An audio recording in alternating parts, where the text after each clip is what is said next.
The year is 3204 in the northern divine region's Baidi city. Dark clouds loom overhead, and thunder rumbles across the sky. Amidst the chaos, a lone figure floats in midair, surrounded by crackling lightning. This man is our protagonist, Subai. He stands in the heart of the storm, enduring the divine thunder in hopes of ascending to immortality and entering the land of immortals. Unbeknownst to Subai, danger approaches. A female cultivator, standing upon a lotus flower, prepares a powerful divine thunder technique. With her sword raised, she launches a strike aimed directly at Subai. At the last moment, Subai manages to dodge. Though he avoids a fatal blow, the attack injures him, and he plummets to the ground. The woman descends and points her sword at him, demanding his surrender. She is Lin Wankyu, one of Subai's own disciples. Subai, shocked and furious, can't believe that his loyal disciple would betray him. Outraged, he prepares a lethal counterattack, but before he can strike,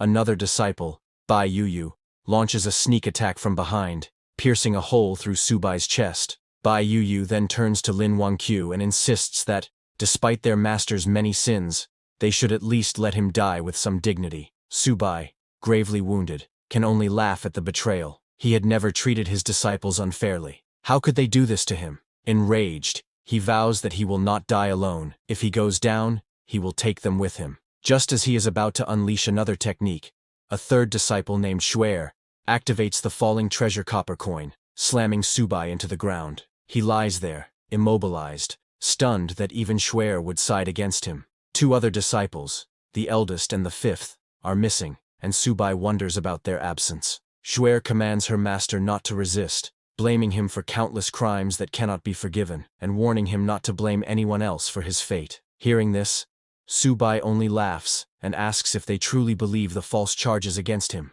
But now that they have drawn their blades against him, he cannot forgive them. In desperation, Subai uses the divine soul's true body, law of heaven and earth technique, a self-destruction meant to drag his enemies into death with him. Realizing his intention too late, Lin Wankyu and the others rush to stop him. She frantically asks Bai Yuyu if their senior brother, Heisayo, has a backup plan, because the situation has spiraled beyond control. Regardless of their efforts, they fail to prevent the inevitable. Subai detonates his own soul's true body, obliterating himself, his disciples, and half of the continent in the cataclysmic blast. But that is not the end. When Subai next opens his eyes, he finds himself in a strange, unfamiliar place. As he tries to make sense of his surroundings, he hears frantic noises outside. Peering through a window, he sees a world overrun by a zombie apocalypse, with people fleeing for their lives as hordes of the undead roam the streets. Realizing he has been reborn,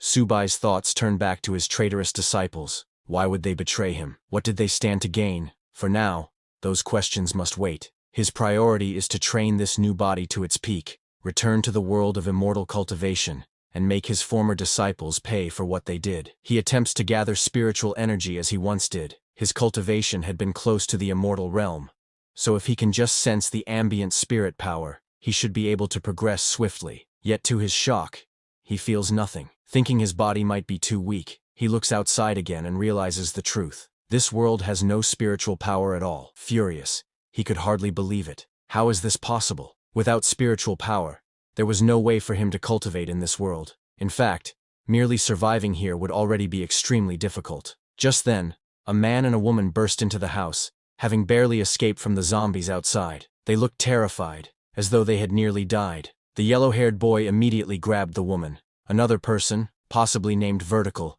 tried to stop him, warning that her boyfriend might still be in the house, and that it would be bad if they were seen. The yellow-haired boy scoffed, telling her not to worry. Even if her boyfriend saw them, there was nothing he could do. As he removed his clothes, the woman suddenly noticed a bite mark on his arm, and asked how he got wounded. The boy shrugged it off, saying he might have been bitten by those crazed people on the street, and insisting it was nothing serious. They continued their business until, abruptly, the woman realized the boy had gone still. She asked him what was wrong, urging him to continue, but to her horror, he had turned into a zombie and attacked her. She struggled, barely managing to push him away.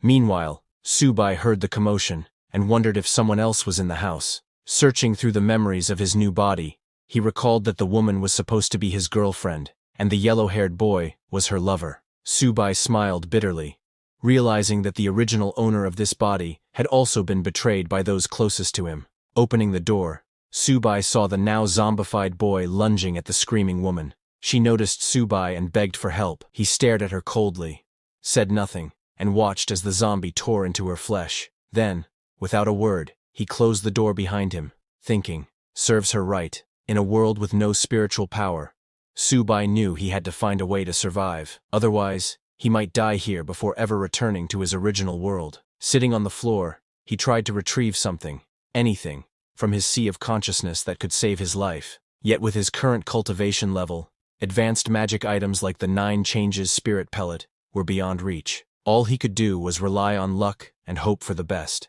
Finally, he pulled out a low-level magic weapon, the 10,000 Souls banner. Subai was disappointed. How could he have ended up with such a low-level magic weapon? He had hoped to retrieve something that could truly save his life in this chaotic world. Just as his frustration peaked, a blue window suddenly appeared before him.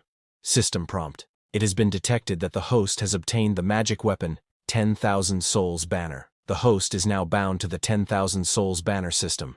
Current system level 1. Capacity 10 souls.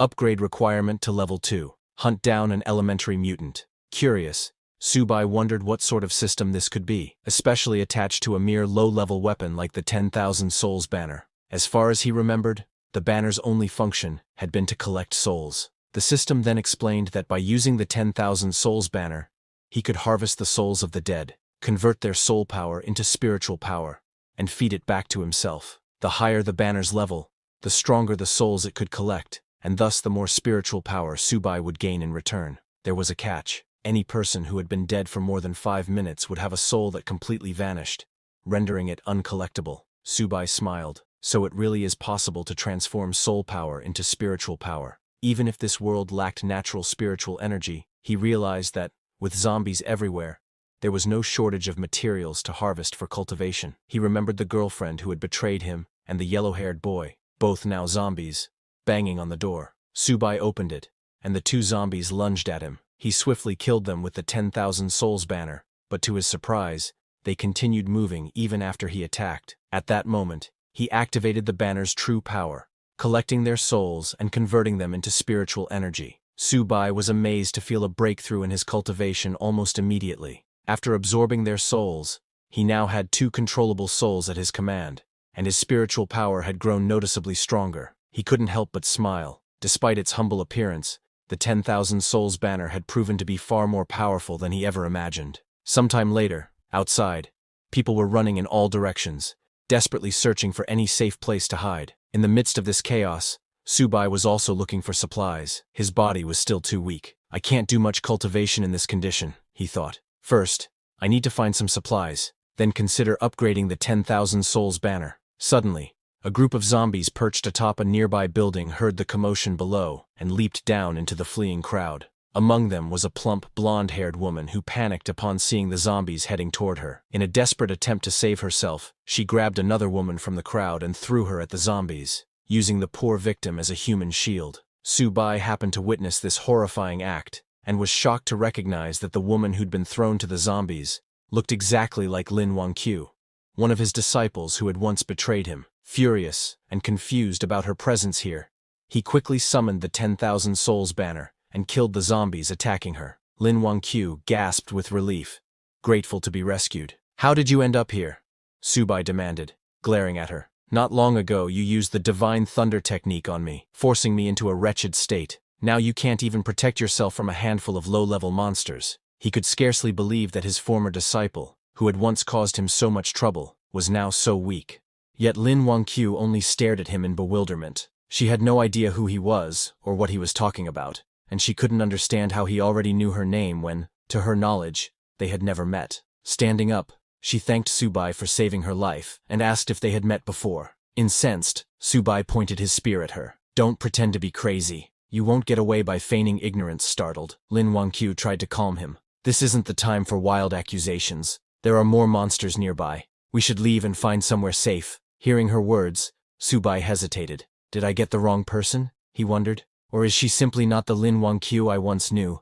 Subai still found it difficult to believe that the woman before him wasn't the traitorous disciple he remembered. She looked identical to Lin Wangqiu, and he was sure he would never mistake her face. Unless, he thought, unless coming to this world caused her to lose her memories. As he moved closer, hoping to investigate, Su-bai's stomach growled. Lin Wangqiu smiled at the sound, and mentioned there was a large shopping mall not far away. She planned to gather supplies there and possibly take refuge. She invited Su-bai to join her, and although he hesitated briefly, he eventually agreed, if only to see for himself whether or not she was truly the same Lin Wangqiu. Gripping his hand, Lin Wangqiu urged him to hurry so they could stock up on supplies and wait for rescue. Su-bai followed her, still torn between suspicion and curiosity. Even if she really has lost her memories, he thought, her betrayal remains. Sooner or later, she'll pay for it. After half an hour, they reached the entrance of a Walmart supermarket. While standing at the front doors, Lin Wangqiu asked for Su-bai's name. Hearing this,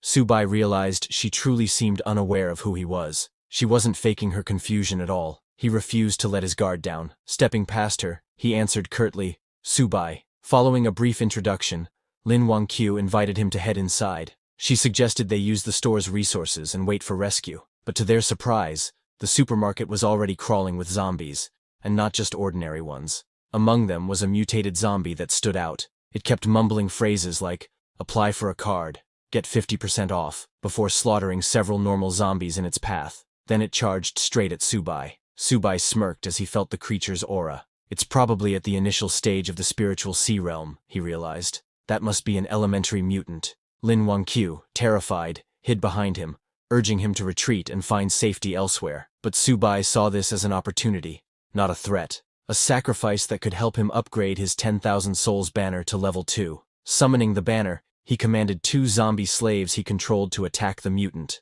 The supermarket erupted into chaos as his zombies clashed with the others, killing them one by one. However, the mutated zombie soon noticed Su-bai's slaves and charged in to attack. Su-bai quickly ordered them to pull back, but the mutant was too quick and killed one of his zombie slaves. Seeing an opening, Su-bai launched a sneak attack from behind. At the same time, his remaining slave, a female zombie, leaped onto the mutant's back and bit into its neck. The mutated zombie roared in pain. Su-bai quickly ordered his slave zombie to slam it into the ground, knocking it unconscious. Then, he activated the 10,000 souls banner to absorb its soul, making it his newest slave. Right after absorbing the mutated zombie, a system window appeared before him. System prompt: "Congratulations on defeating an elementary zombie. The 10,000 souls banner has been upgraded to level 2. New capacity 5 additional souls. Next upgrade requirement: hunt down an advanced zombie, a foundation stage beast." Su-bai frowned at the new requirement. "My current cultivation is still at the spiritual sea realm. To defeat a foundation stage beast, I'll need to absorb more spiritual power first." Meanwhile, Lin Wangqiu was awestruck by Su-bai's display of strength. She had originally dismissed him as some crazed individual, never imagining he was this powerful. Watching her childish admiration, Su-bai found it hard to believe she could be the same disciple who had once betrayed him and nearly ended his life. With the mutated zombie defeated, the survivors who had been hiding in the supermarket cautiously emerged. Relieved that the threat was gone, they began redistributing supplies and preparing to wait for rescue in relative safety. There seemed to be enough resources to sustain them for a while. Lin Wangqiu turned to Su-bai, pointing out how large the stockpile of supplies was. "If we use this wisely, we can stay hidden in a safe place until the rescue team arrives," she suggested. However, the other survivors were not so welcoming. One man stepped forward, glaring at Lin Wangqiu and Su-bai. "This is our territory," he declared. "You can't just help yourselves to our supplies without our permission." Several others quickly agreed with him, insisting that they had risked their lives to gather everything during the chaos. They weren't about to let newcomers take advantage of their hard work. Lin Wangqiu bristled at their accusations and shouted back, "If Mr. Su-bai hadn't killed that mutated zombie, all of you would have been sitting ducks, waiting to die. Now you want to claim these supplies for yourselves and ignore the fact that he saved your lives." However, they didn't believe him. They said he was as thin as a bamboo pole. How could someone like that kill a monster? In their opinion, the monsters must have killed each other. Lin Wangqiu shouted, unable to believe how shameless those people were. Before she could say anything more, Su-bai stopped her and warned her not to argue with mindless people, reminding her that words alone wouldn't change anything. Lin Wangqiu looked at Su-bai and insisted that he was the one who had obviously defeated those monsters. She couldn't let anyone else take advantage of his hard work. Su-bai simply smiled and said, "Only the weak use such petty tricks. The strong are always right." He cast a cold gaze over the crowd and announced that he needed supplies, asking who was in favor and who was against it. They all opposed him, telling Subai there were many of them, and only one of him, so he couldn't win. They advised him to leave peacefully, hinting that if he angered them, they wouldn't be responsible for what might happen. Subai only smiled and said that if he couldn't get supplies peacefully, he would have no choice but to kill them. Once they were dead, all the supplies would be his. He summoned his mutated zombies and ordered them to attack. Terrified, the crowd begged Subai to spare them, promising he could take all the supplies he wanted as long as they could keep their lives. But he didn't care. He killed those who had threatened him. The rest fled in terror, trying to save themselves. Standing confidently, Subai asked if anyone else wanted to stop him. No one dared say a word. They stood silently, too afraid to even lift their heads. Then Subai turned to Lin Wangqiu and told her to take whatever she wanted. No one would dare oppose them now. She nodded and began collecting supplies. After stuffing her bag, she asked if Subai needed anything. He smiled and said that in return for saving her, all he wanted was help carrying some supplies. Secretly, he was testing her to see if she really had amnesia, or was only pretending. Lin Wangqiu agreed, packing his share of the supplies. Subai was confused. He didn't know if she really was his disciple Lin Wangqiu, or if he himself had lost his memory. After a few minutes, she finished packing and asked whether they should stay and wait for rescue or head elsewhere. Subai turned to leave, saying he planned to look for stronger zombies to hunt. All she needed to do was follow him with the supplies. Lin Wangqiu nodded and followed him. Once they were gone, everyone else breathed a sigh of relief. Even so, they couldn't believe Subai had dared to kill people so casually. They agreed to report him to the authorities if rescue ever came, insisting that someone like him should be brought to justice. But now that he was gone, they gathered around what remained of the supplies, dividing them up as quickly as possible before any other danger appeared. In the midst of their squabbling, oblivious to the threat looming behind them, Subai's 2 zombie servants crept up, ready to attack. Just then, one man in the crowd noticed the zombies and freaked out, running as fast as he could to save himself. Unfortunately, it was already too late. The zombies charged forward and took down everyone one by one. A blonde, overweight woman remained alive for a moment, terrified and pleading for help, but the zombies spotted her and crushed her head underfoot. Once the massacre ended, Subai gathered their souls and converted them into spiritual power. He knew leaving survivors would only cause him trouble in the future. Now that he could control 3 undead, Subai felt a bit safer. He was well aware that if he ever had to face more than 10 zombies at once, he'd have no choice but to retreat. Until his level rose, he would keep a low profile. Meanwhile, Lin Wangqiu, who had been following him, was exhausted. She asked if they could rest somewhere, but Subai told her he had no time to waste. If she slowed him down, he would leave her behind. Embarrassed, Lin Wangqiu insisted that she believed Mr. Subai would never abandon her. He smiled and asked why she was so sure, reminding her that they were strangers, and he could do as he pleased.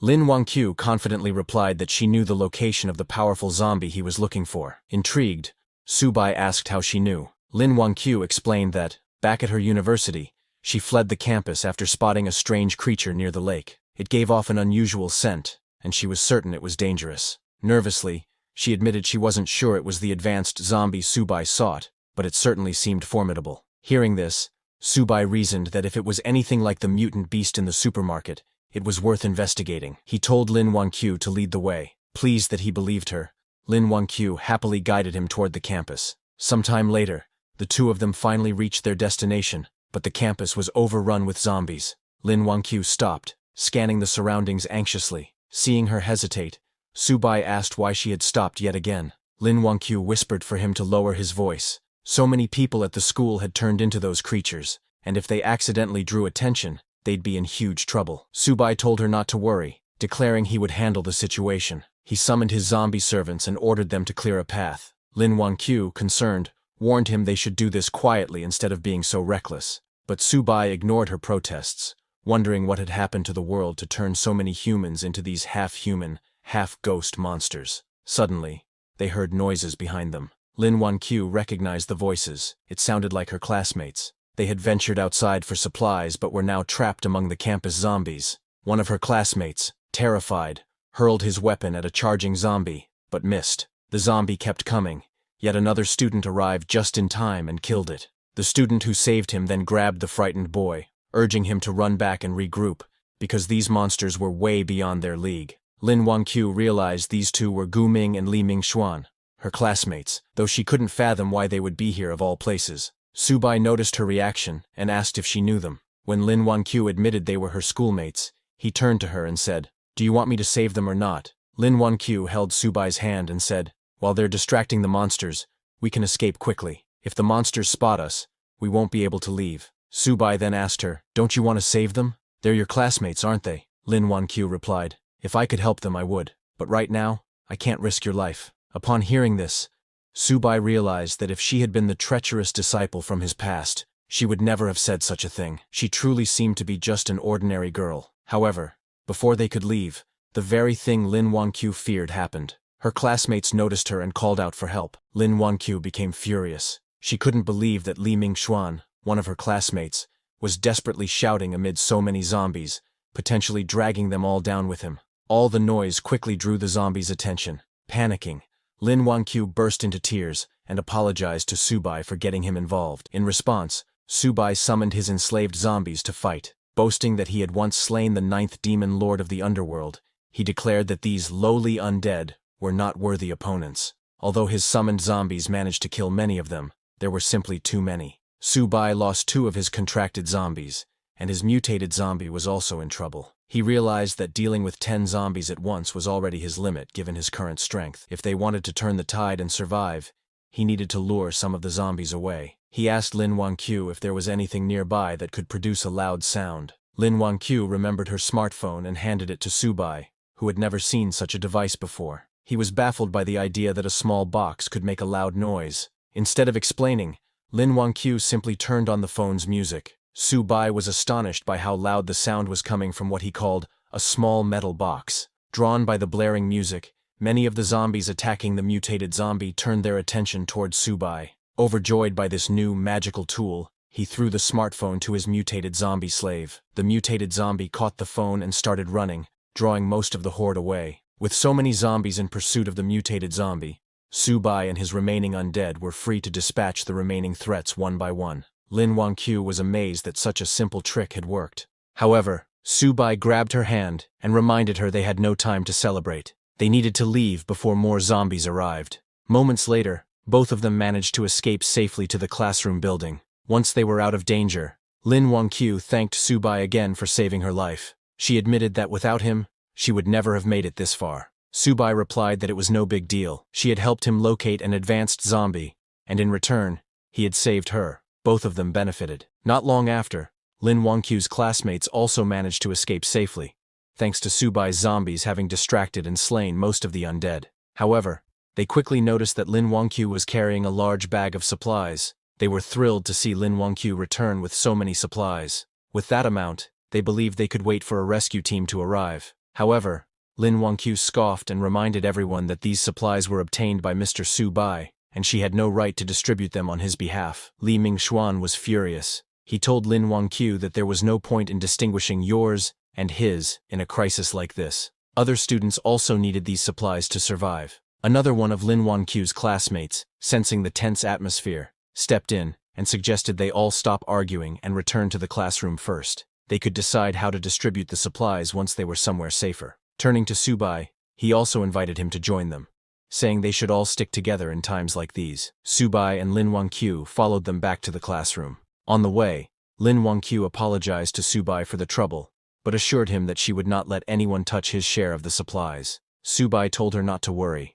His only goal was to find the advanced zombie. Still, he asked how she could be certain these people would listen to her. She replied that there were many teachers among the survivors, so nobody would dare do anything extreme. Subai simply smiled and said they had better behave, or he couldn't guarantee their safety. Meanwhile, the bold student whispered to Li Mingxuan that he had seen the bag was full of food. With so many supplies, they could sustain themselves for at least a month until rescue arrived. Li Mingxuan nodded, but worried that Lin Wanqiu wouldn't agree. And then there was also the matter of Subai. Another student chimed in, saying that now they were back on their territory, Lin Wanqiu and Subai couldn't simply refuse. If they cooperated, they might receive something in return.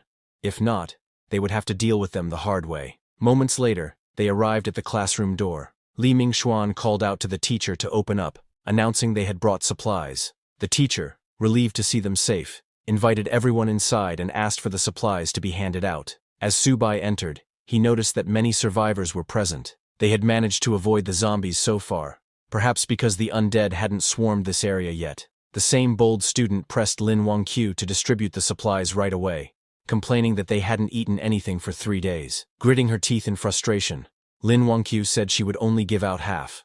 Mr. Su Bai owned the other half, and they had no right to touch it. Li Mingxuan scoffed and asked why a single person needed so much food. He offered to buy Su Bai's share at 10 times the market price. Looking at Su Bai, he asked if he minded selling. Su Bai smiled and agreed. In that moment, Li Mingxuan tried to claim all of Lin Wangqiu's supplies, forgetting that Su Bai was no pushover. Su Bai promptly summoned his mutated zombie slave, ready to attack Li Mingxuan. Seeing the monster appear inside the classroom, everyone panicked and scrambled for safety. Only then did they realize the zombie seemed to be under Su Bai's control. Su Bai grabbed Li Mingxuan by the collar and snarled that, because of Li Mingxuan's earlier actions, he had lost 2 undead minions. Yet Li Mingxuan still dared to demand Su Bai's supplies. Li Mingxuan apologized profusely and begged for his life. Su Bai asked, "Should I kill you? Or should I take your soul to make up for my losses?"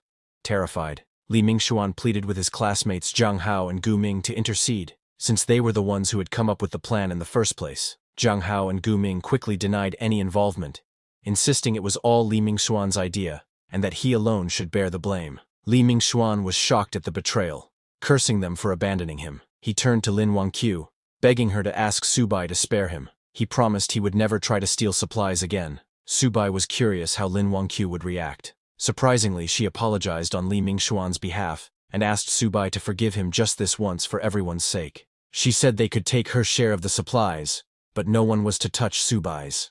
Watching her selfless behavior, Su Bai realized that she truly might not be the treacherous disciple he once knew, despite her resemblance. Deciding he no longer needed to keep her close, he told Lin Wangqiu that, now that she had found her companions, it was time for him to leave and continue searching for the advanced zombie. But Lin Wangqiu stopped him, claiming that she knew where the creature he was seeking might be. When Su Bai asked if she had actually seen it, she said no, but she could sense a terrifying presence somewhere in the school. This startled Su Bai. Her ability to sense spiritual power suggested an innate spiritual physique. He was astonished because, to his knowledge, no one else in the world had such a physique except his lost disciple. Could she truly be that woman, suffering from memory loss, or was there some other explanation?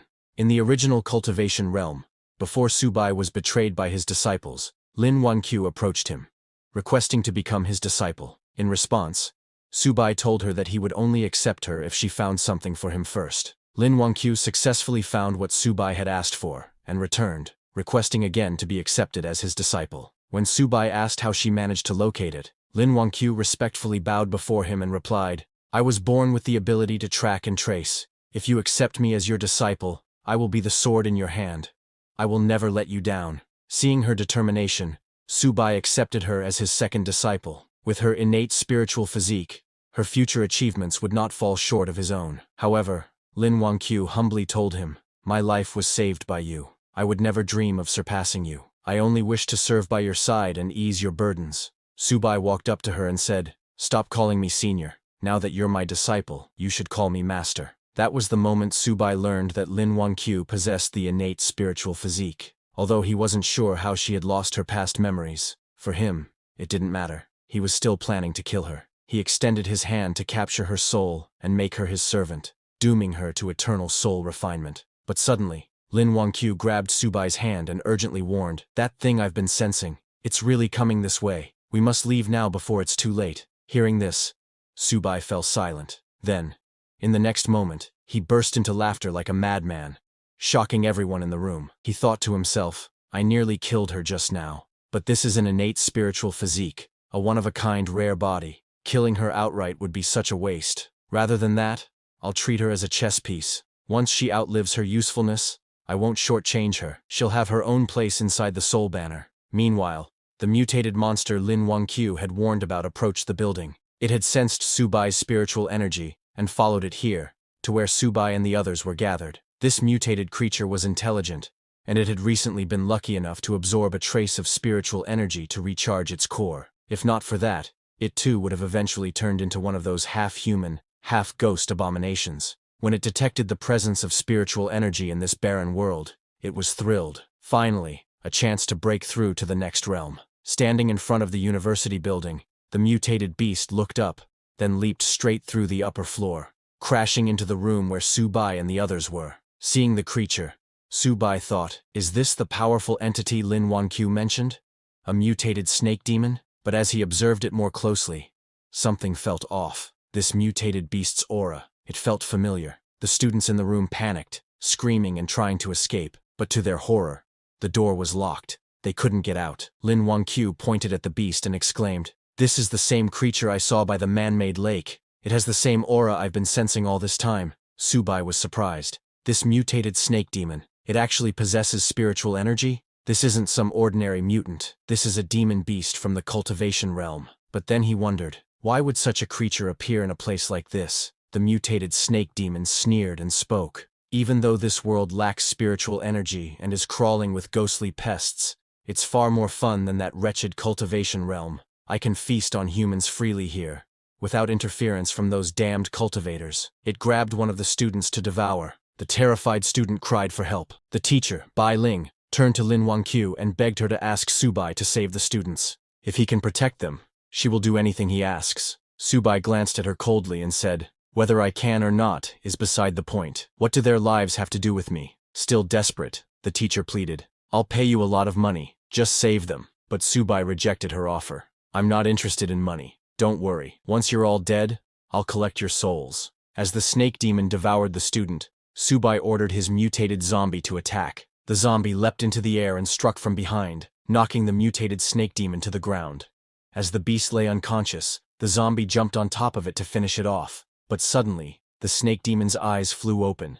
It extended its tongue, wrapping it tightly around Subai's zombie. Staring at Subai, it said, "I knew it. My nose wasn't wrong. There really is spiritual energy here. Unbelievable. A cultivator in this world? Their strength may be weak, but it's enough." Just as it grew excited, Subai's zombie kicked its mouth, freeing itself from the demon's tongue grip. Subai smirked. "So the mutated snake demon is coming for me after sensing my spiritual energy? Doesn't matter. I'll just take it down." A monster in the foundation stage. In the past, this kind of trash wouldn't have been worthy of Subai's attention. But now, when his cultivation is only at the spiritual sea realm, he had to be more cautious. These people, killing them and refining their souls might just be enough for him to break through. Turning to them, he coldly announced, "Unfortunately, in my current condition, I can't handle that thing. You're all on your own. If you're willing to join my 10,000 souls banner and help me break through, there may be a sliver of hope." He smirked, saying, "Of course you can refuse. But if you do, I'll leave,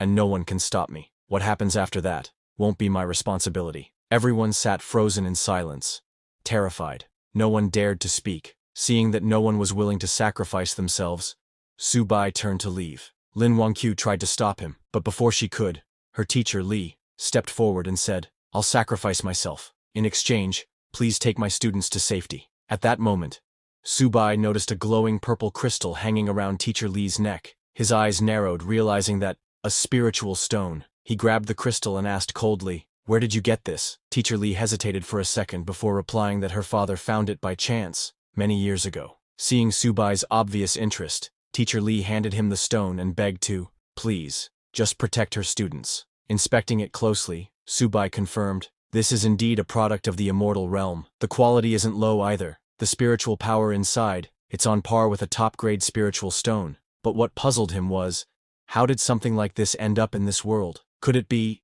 that his and Lin Wanqiu's rebirth here wasn't a coincidence? If that's true, then maybe his other disciples are here too. Just then, the system detected the spiritual stone and prompted, "Would you like to use this item to enhance the 10,000 souls banner? Doing so will increase your control level over undead by 1 tier." Subai was stunned. He didn't expect that this spiritual stones can directly upgrade the banner. He made a mental note that he need to collect more of these in the future. He accepted the item and agreed to Teacher Li's request, telling her to wait here and don't run. Meanwhile, the mutated snake demon, enraged after being attacked by Subai's mutated zombie, roared, "How dare you steal from me!" It charged straight at Subai, intending to kill and refine him to boost its own cultivation. But Subai had already begun absorbing the spiritual stone's energy. He commanded his zombie to block it and don't let it get close. The zombie charged in, but the mutated snake demon dodged easily. Grabbing the zombie, it slammed him into a nearby wall. Then it noticed something.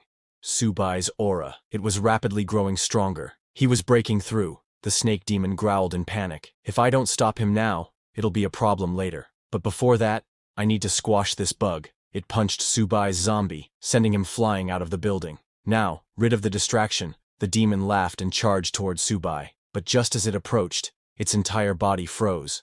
A primal fear surged up, warning it. Danger, Subai smiled, his body glowing with spiritual light. My 10,000 souls banner needs a foundation beast for sacrifice, he said calmly. And that's you. The mutated snake demon was stunned. Ask what is happening. Suddenly, Subai's mutated zombie, now evolved from ordinary class to evolutionary class, returned. Towering over the snake demon, it grabbed the creature by the neck. Subai gave the command it to kill him. The zombie stabbed its sharp claws into the demon's chest, piercing clean through. Then it lifted the demon into the air and hurled it across the building. But just before falling, the mutated demon clung to the edge and caught itself. Breathing heavily, it realized that it underestimated Subai. It didn't expect him to break through mid-battle. Still, it wasn't ready to give up. He roared that, "It's not enough to defeat me."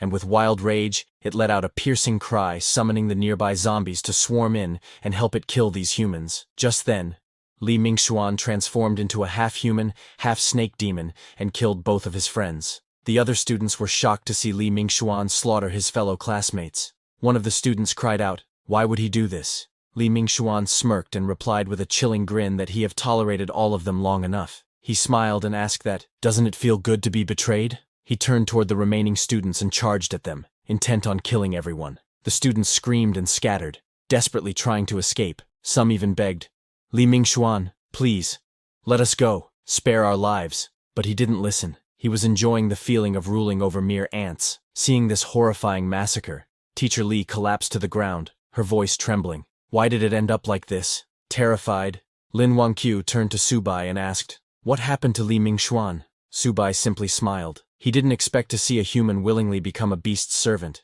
but this development suited him perfectly. The more that die, the better. It saves him the effort. They'll all become part of his 10,000 souls banner eventually. As Li Mingxuan prepared to kill the last student, Teacher Li stepped in and shouted, "Stop! I can't let you go on like this." Li Mingxuan grabbed her by the collar and hissed, "You want to die too? Fine. I'll grant your wish and kill you first."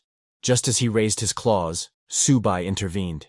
He pulled Teacher Li back. Lin Wangqiu told her urgently, "There's no way to appease everyone in this situation. Right now, we need to survive. And the only one who can help us is Mr. Subai." Though Subai didn't care about the others, Teacher Li was a different matter. He needed her alive. If he wanted to find the source of the spiritual stone, she had to lead him there. Subai then unfurled his 10,000 souls banner and began absorbing the souls of all the dead students. Li Mingxuan was stunned. He had waited so long for his master to appear, and now nothing could stop him. He glared at Subai and charged at him, shouting, "You think you can do anything without your monster's protection?" Subai calmly smiled and summoned the very students Li Mingxuan had just killed. Their ghostly forms lunged at him, trying to drag him into the 10,000 souls banner. Li Mingxuan was confused. "How are they alive? I just killed them moments ago." Then he realized, they weren't alive. They were just wandering spirits, reanimated by Subai's power. "There's no time to waste on them," he growled. Meanwhile, the mutated snake demon watched Subai's 10,000 souls banner and scoffed, "You're planning to use that trash weapon on me? Do you think I'm made of mud?" Subai chuckled. "You have no idea who I am, and my 10,000 souls banner still needs a dead soul like you as sacrifice." At the same time, Li Mingxuan managed to partially free himself from the grasp of Subai's zombies and ran toward the mutated snake demon for help. The demon scowled. "Just my luck. I finally meet an immortal cultivator, and he turns out to be a demon cultivator? These puppets he controls are strange and dangerous. If I don't act quickly, I'm in trouble." Although he had already broken through to the Foundation realm, he knew that continuing the fight might end badly. At worst, I won't get any spiritual energy, and I'll die too. Desperate, he grabbed Li Mingxuan and growled, "I gave you power. Now it's time to repay me." Then he hurled Li Mingxuan toward Subai to buy himself some time to escape. But before he could flee, Subai gave the order to attack. His mutated zombie leapt high into the air and came crashing down onto the snake demon, slamming him into the ground. The zombie grabbed the demon and restrained him, locking down all movement. "You're not going anywhere." Just as the mutated snake demon struggled to break free, Subai made his move. He transformed several of his zombies into stone statue form, anchoring them into the demon's limbs, binding its hands and feet so tightly it couldn't move an inch. The demon let out a pained roar, its body shaking violently. Blood oozed from the cracks in its scaled flesh as it cried out in fury and humiliation. "I admit defeat. For today," it hissed, its voice trembling with suppressed rage. "But don't think this is enough to hold me forever." In a desperate move, the demon's main body detached from the larger snake host and fled into the distance like a dark shadow melting into the horizon. Li Mingxuan, who had just barely survived, watched the escape in panic. "Don't leave me behind. I haven't escaped yet." But before he could move, the remaining students, those who had narrowly survived his betrayal, surrounded him, cold hatred burning in their eyes. "Karma always comes back around," one muttered. "You really think you'll walk away after killing so many of us?" Fear flooded Li Mingxuan's eyes as he stumbled back. "Stay away. I'll kill you if you come any closer. I swear." But the crowd no longer feared him. They descended on him without mercy, fists and feet replacing words. Li Mingxuan died the same way he lived, violently and utterly alone. Nearby, Lin Wangqiu turned toward Subai, her voice filled with disbelief. "That monster. We're really just letting it go." Subai only smirked. "It's just a lowly snake demon. Does it really believe it can escape my spiritual sense?" Far away, the mutated snake demon, now free from its bindings, let out a long breath. It had narrowly escaped death, but one question clawed at his mind. Where did that demonic cultivator come from? Then a chilling realization crossed his thoughts. Could he too have been pulled into this world through the chaotic spatial rift? "Just like me," he scoffed. "Doesn't matter. I'm free now. A Foundation establishment cultivator like him, he'll never find me." But he was wrong. Before he could take another step,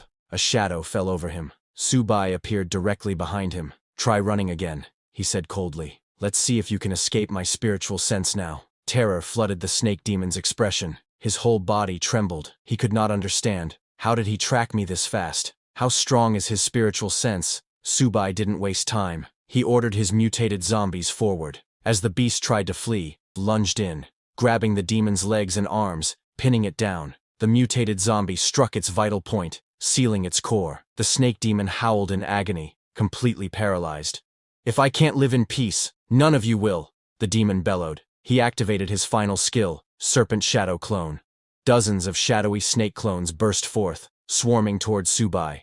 Laughing, the demon mocked, "Your soul banner is useless now. Once I devour you, your puppets will vanish." But Subai showed no concern. He raised his 10,000 souls banner, calmly scanned the illusions, and in a flash, stabbed the real body. The snake demon gasped. "How did you see through it?" "Not even nascent soul cultivators could."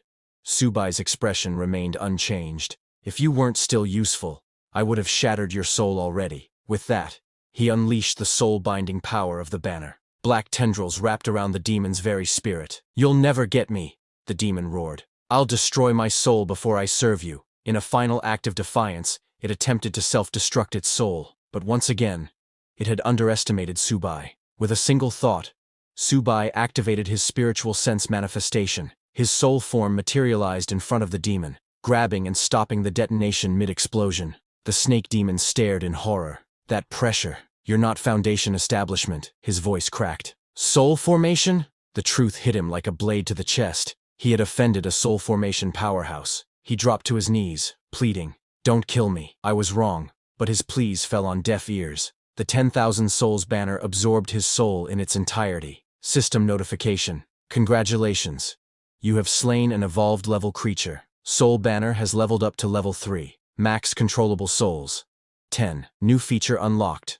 Enhancement mode. You can now feed spiritual energy-infused objects to your undead souls to boost their strength." Subai stood silently, staring at the faint glow of the soul banner. He was amazed. He hadn't expected that spirit stones could be directly fed to the undead. If that was true, then as long as he had enough stones, he could rapidly forge a powerful undead army. In that case, he thought, gathering spirit stones must become a top priority. Once he gained enough strength to protect himself in this chaotic world, it would be time to visit his loyal little disciples. Meanwhile, back at the university, Teacher Li turned to Lin Wangqiu, her voice laced with concern. "Subai went after that monster. Isn't he in danger?" But Lin Wangqiu replied calmly, "Don't worry.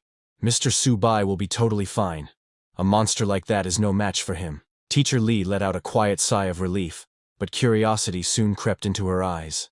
"You seem to trust him a lot. He doesn't appear to be a student here. How did you meet him?" Lin Wanqiu hesitated for a moment before speaking. When I ran out of the school during the chaos and was about to be attacked by monsters, he saved me. Her eyes flickered with a strange emotion. When I first met him, I felt something odd, a strange sense of familiarity, like I've seen him before. Just then, Subai returned. Lin Wanqiu ran toward him. Mr. Subai, are you hurt? He pushed her gently aside and replied coldly, a low-level demon like that? There's no way it could hurt me. Then he turned to Teacher Li. Do you know where to get more of those spirit stones? Teacher Li looked apologetic. That one belonged to my father. I don't really know where he found it. If you want answers, you'll have to ask him yourself. Subai narrowed his eyes. She hesitated again, then spoke cautiously. If you truly want to find him, we'll have to make another deal. The last time I spoke with him was 3 days ago. He was trapped somewhere, waiting for rescue. If you want that information, we'll have to find him first. Subai's face darkened. This woman, is she trying to use me to save her father? If the old man had knowledge about spirit stones, it would be worth the time. Fine, he said. I'll go with you, but listen carefully. If I find out you're lying to me, not only will you die, but everyone else will too, including your father. Teacher Li trembled under his gaze but nodded quickly. Understood. I'm sure my father won't disappoint you. She then turned to her surviving students. We're leaving with Mr. Subai. There was a wave of relief among them. They were leaving this nightmare. But not all were so lucky. Many students had died during the chaos. As Subai looked at their bodies, he raised his 10,000 souls banner and summoned their souls. One by one, gasps echoed through the group. The students stared in horror. Even Teacher Li's voice trembled as she asked, "Why are you taking their souls?" Subai turned to her, his expression unreadable. They were going to be wasted otherwise. Now, they reside in the soul banner, my personal puppets. He glanced toward the school gates. Enough talk. Let's go. I don't have time to waste here. Despite the grim nature of it all, Teacher Li bowed slightly. Mr. Subai, if it weren't for you, we'd still be trapped in that classroom. We would have starved, or been torn apart by monsters. Subai scoffed. I didn't do this for free. Everyone got what they needed. Now that he had broken through to the Foundation establishment stage, Subai could feel his divine consciousness gradually recovering. He should now be able to retrieve higher-tier artifacts sealed within his soul domain. Without hesitation, he focused, reaching inward, and suddenly, a brilliant sword appeared before him. Subai's eyes widened. Could it really be fate? Lin Wanqiu stared at the sword.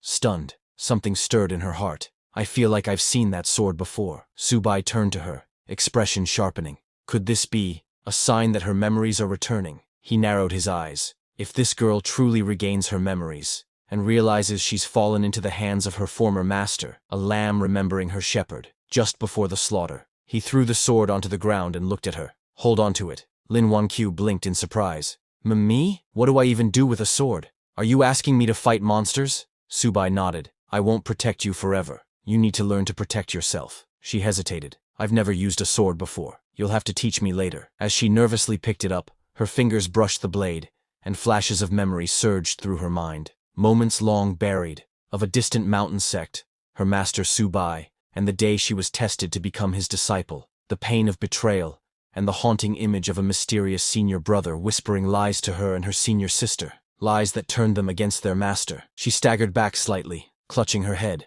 The fragments were blurry, incomplete, but they were returning. That's all for today, everyone. Before we wrap up, I want to let you know that we've recently launched a membership program here, where you can enjoy perks like early access to videos and soon, exclusive content just for members. You'll also receive custom badges and emojis to enhance your interactions. If you're interested, consider joining our membership to enjoy these benefits. Check out the link in the description to join.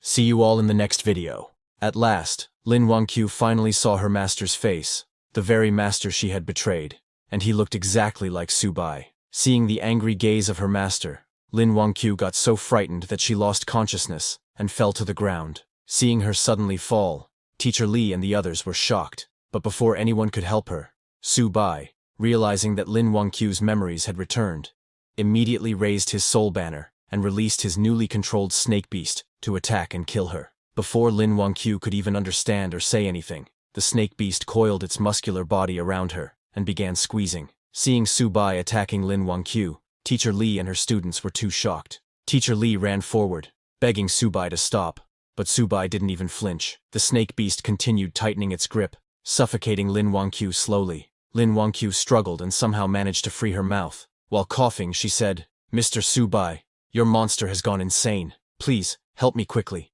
Subai approached her and pinned down the soul banner right in front of Lin Wangqiu, scaring her. He sat down and asked, Lin Wangqiu, do you remember now?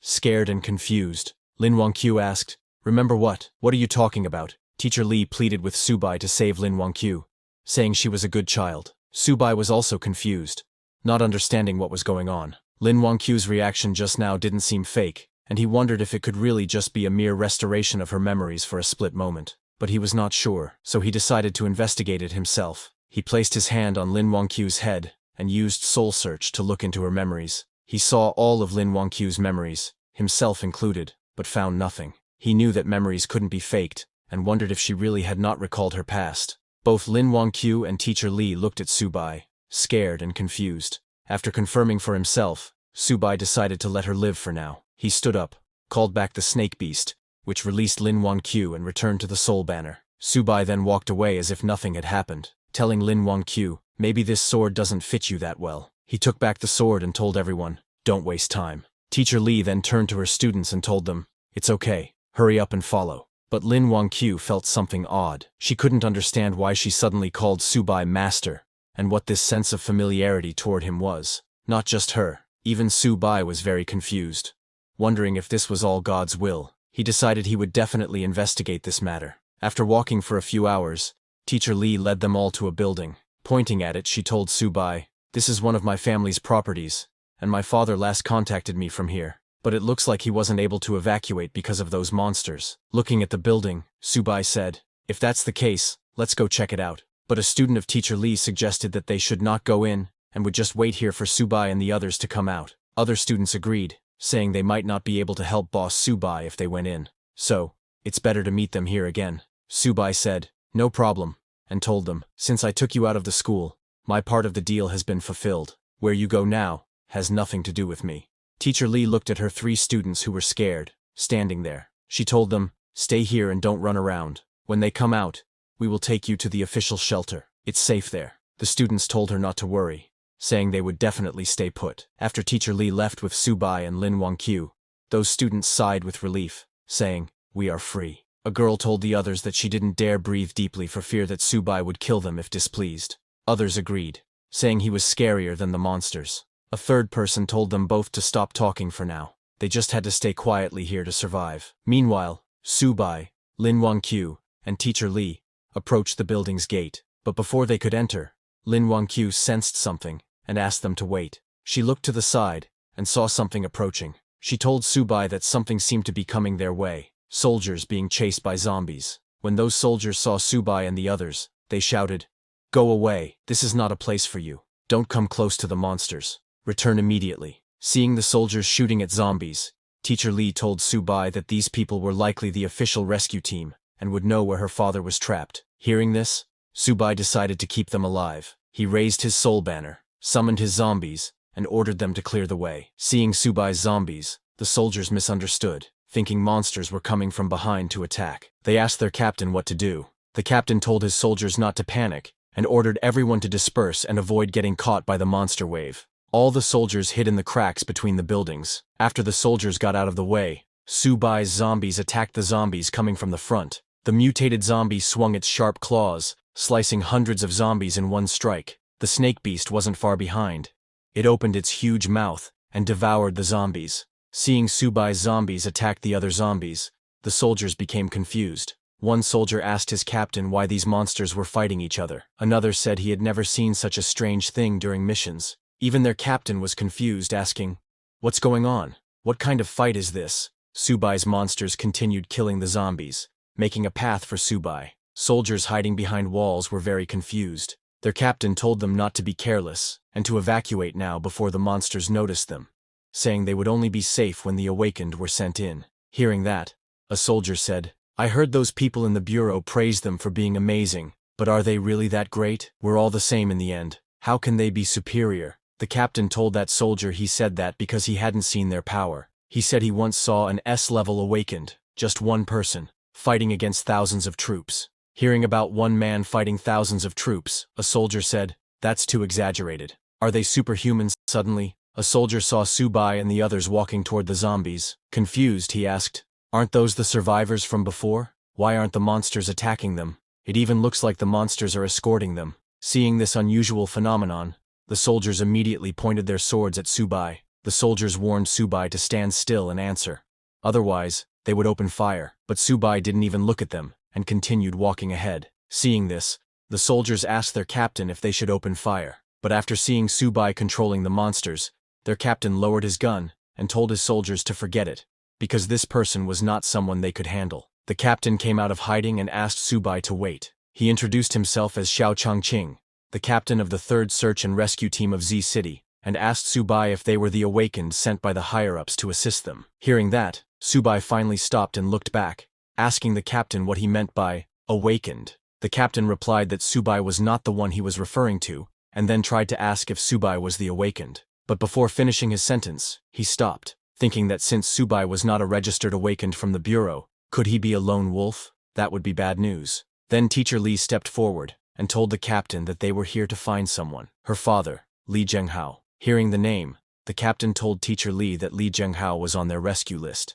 They had been informed that he had important information, so the higher-ups required this person to be rescued. Hearing that, Subai asked the captain if he knew where Li Zhenghao was. The captain said yes, but told Subai that the place was in the heart of the region, and given the current situation, it would be hard for them to rush in there. Just as the captain said this, the walls on their side broke, and more zombies poured out. Because of this new zombie wave, they all got surrounded. Immediately, the soldiers started shooting at the zombies, but it was still not enough. Panicked, the captain turned to Subai, telling him that even if he was not affiliated with the government, they hoped he could lend them a helping hand. He added that it didn't matter if they all died, as long as they could send one person out to pass on the news from here, it would be fine. Subai agreed without hesitation, saying he would get them out of here, but they needed to lead him to the target in exchange. The captain agreed. Subai immediately called his monsters to attack the zombies. The mutated monster and snake monster jumped on the zombies, crushing them to the ground.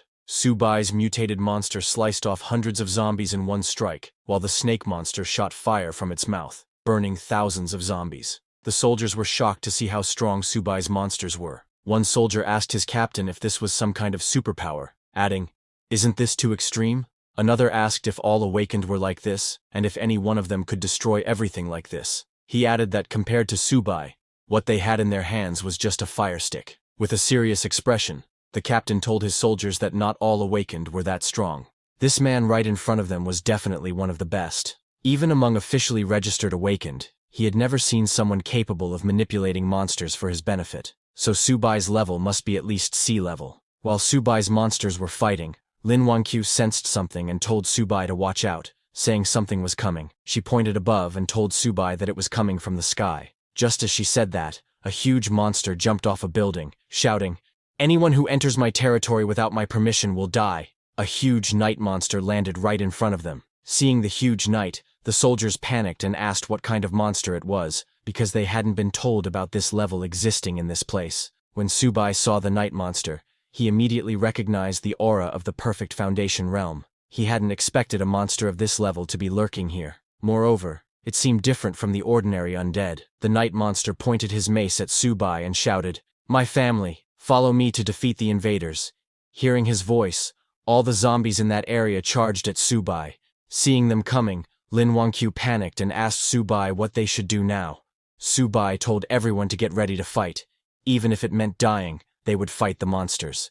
Subai was very excited to see the night monster, knowing that sure enough, this was a rare undead creature with intelligence. If he could capture its soul and send it into the 10,000 souls banner, there was a high probability that the souls of his subordinates would gain independent consciousness. Subai stepped forward with Lin Wangqiu and Teacher Li and told the soldiers to step back, saying this night monster was his prey. Subai was confident that as long as he captured it, there was hope to create an army of undead with independent intelligence, which would greatly enhance his combat power. He then summoned his monsters and ordered them to attack. Subai's monsters charged at the night monster at super speed. The mutated monster jumped into the air and punched the night monster with full power, blocking its mace with its blackened fist. Taking this opportunity, the snake monster coiled its muscular body around the night monster's leg, making it unable to walk. The night monster looked down and saw that Subai was controlling the undead. Realizing that this human was very dangerous, the night monster became very angry. It released an energy blast from its body, sending all of Subai's monsters flying. the night monster raised its mace and, while gathering energy, shouted, "I'm the lord of the undead. How can a mere human stand against me?" Saying that, the night monster swung its long mace at Subai's monsters, aiming to kill them all in one strike. Seeing the night monster's power, Subai was a little surprised because it looked like the night monster had combat capabilities comparable to at least a Golden Core realm warrior. Now Subai began to wonder where this undead monster had come from. When that undead monster unleashed his full power, a guy was watching it from afar, standing on the rooftop of a building. Seeing Subai, that guy in glasses smiled, saying, "A sweet prey discovered. My lord will surely be pleased." He called his lord, and suddenly a dark figure appeared in the sky. That glasses guy told his lord that he had found a foundation-building cultivator who could control the dead. Hearing that, his lord ordered the glasses guy to kill and seize his body, saying the spiritual energy in his body was extremely valuable, and if he succeeded, he would be rewarded. Hearing that, the glasses guy laughed and told his lord, "Don't worry, because the Bone Fiend Lord is already hunting him down." On the other hand, that undead monster swung his huge sword to attack Subai. Seeing it coming, Teacher Li and Lin Wangyu got very scared. The soldiers standing behind started shooting at the undead monster, saying they would fight with everything they had. Lin Wangyu grabbed Subai's hand, saying that even if she died, she would stay by his side. Seeing the sword coming, Subai closed his eyes and sensed that it was a Golden Core realm undead lord,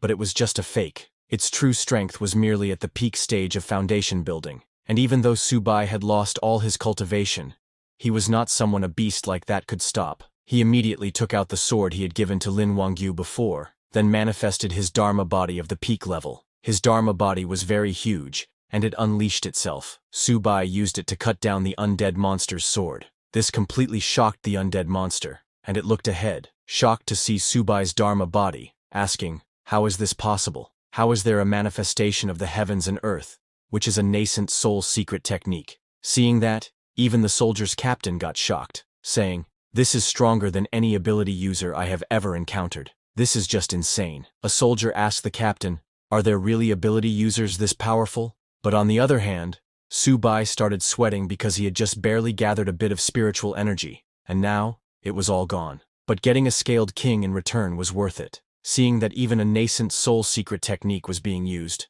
the undead monster didn't know how he was supposed to fight this, so he immediately turned around and started running away. Seeing it trying to escape, Subai got ready to use another powerful technique. He threw his sword at the undead monster using his Phoenix Fury first. His sword turned into a fire phoenix, and at high speed flew towards the undead monster. Seeing the fire phoenix coming towards him, the undead monster got shocked. He recognized that it was a divine weapon, and with just one cry of the phoenix, he couldn't move a muscle. Now the undead monster regretted asking, "Just what kind of monster have I provoked?" The fire phoenix hit the undead monster in the stomach, piercing a huge hole. Seeing that, everyone was shocked. Lin Wangyu asked Subai, "The thing you just summoned, was that a phoenix?"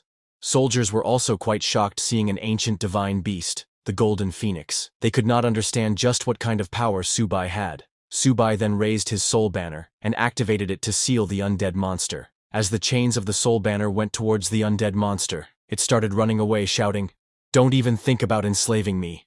I, the Bone Fiend Lord, will never surrender." But before it could run away, the Bone Lord got caught by the chains of the soul banner. Seeing that Bone Lord finally admitted defeat, saying even if it was frustrating, following a nascent soul powerhouse sounded far more promising than sticking with that brat. The soul banner sucked in the Bone Lord and closed its mouth completely, trapping him inside. Immediately, a system notification came congratulating the host for slaying a commander-level creature. With that, the 10,000 Souls banner leveled up. Host's current realm is Chi Refining Stage. 10,000 Souls banner level is 4. Controllable boss level undead is 1. Controllable advanced undead is 2 and could control 5. Controllable normal undead is 10 and could control 20. But before Subai could get happy seeing those notifications, he suddenly started coughing. Forcing the manifestation of heaven and earth overexhausted him and even caused his realm to drop. Seeing him coughing, Lin Wangyu immediately asked if he was okay. But suddenly a voice came from the soul banner. It was the Bone Lord. He addressed Subai as Lord and offered to help him recover some strength. After seeing Subai stabilizing, the Bone Lord immediately appeared in human size and transferred some of his spiritual power into Subai. A system notification came telling Subai that his current realm was now mid-stage of foundation building.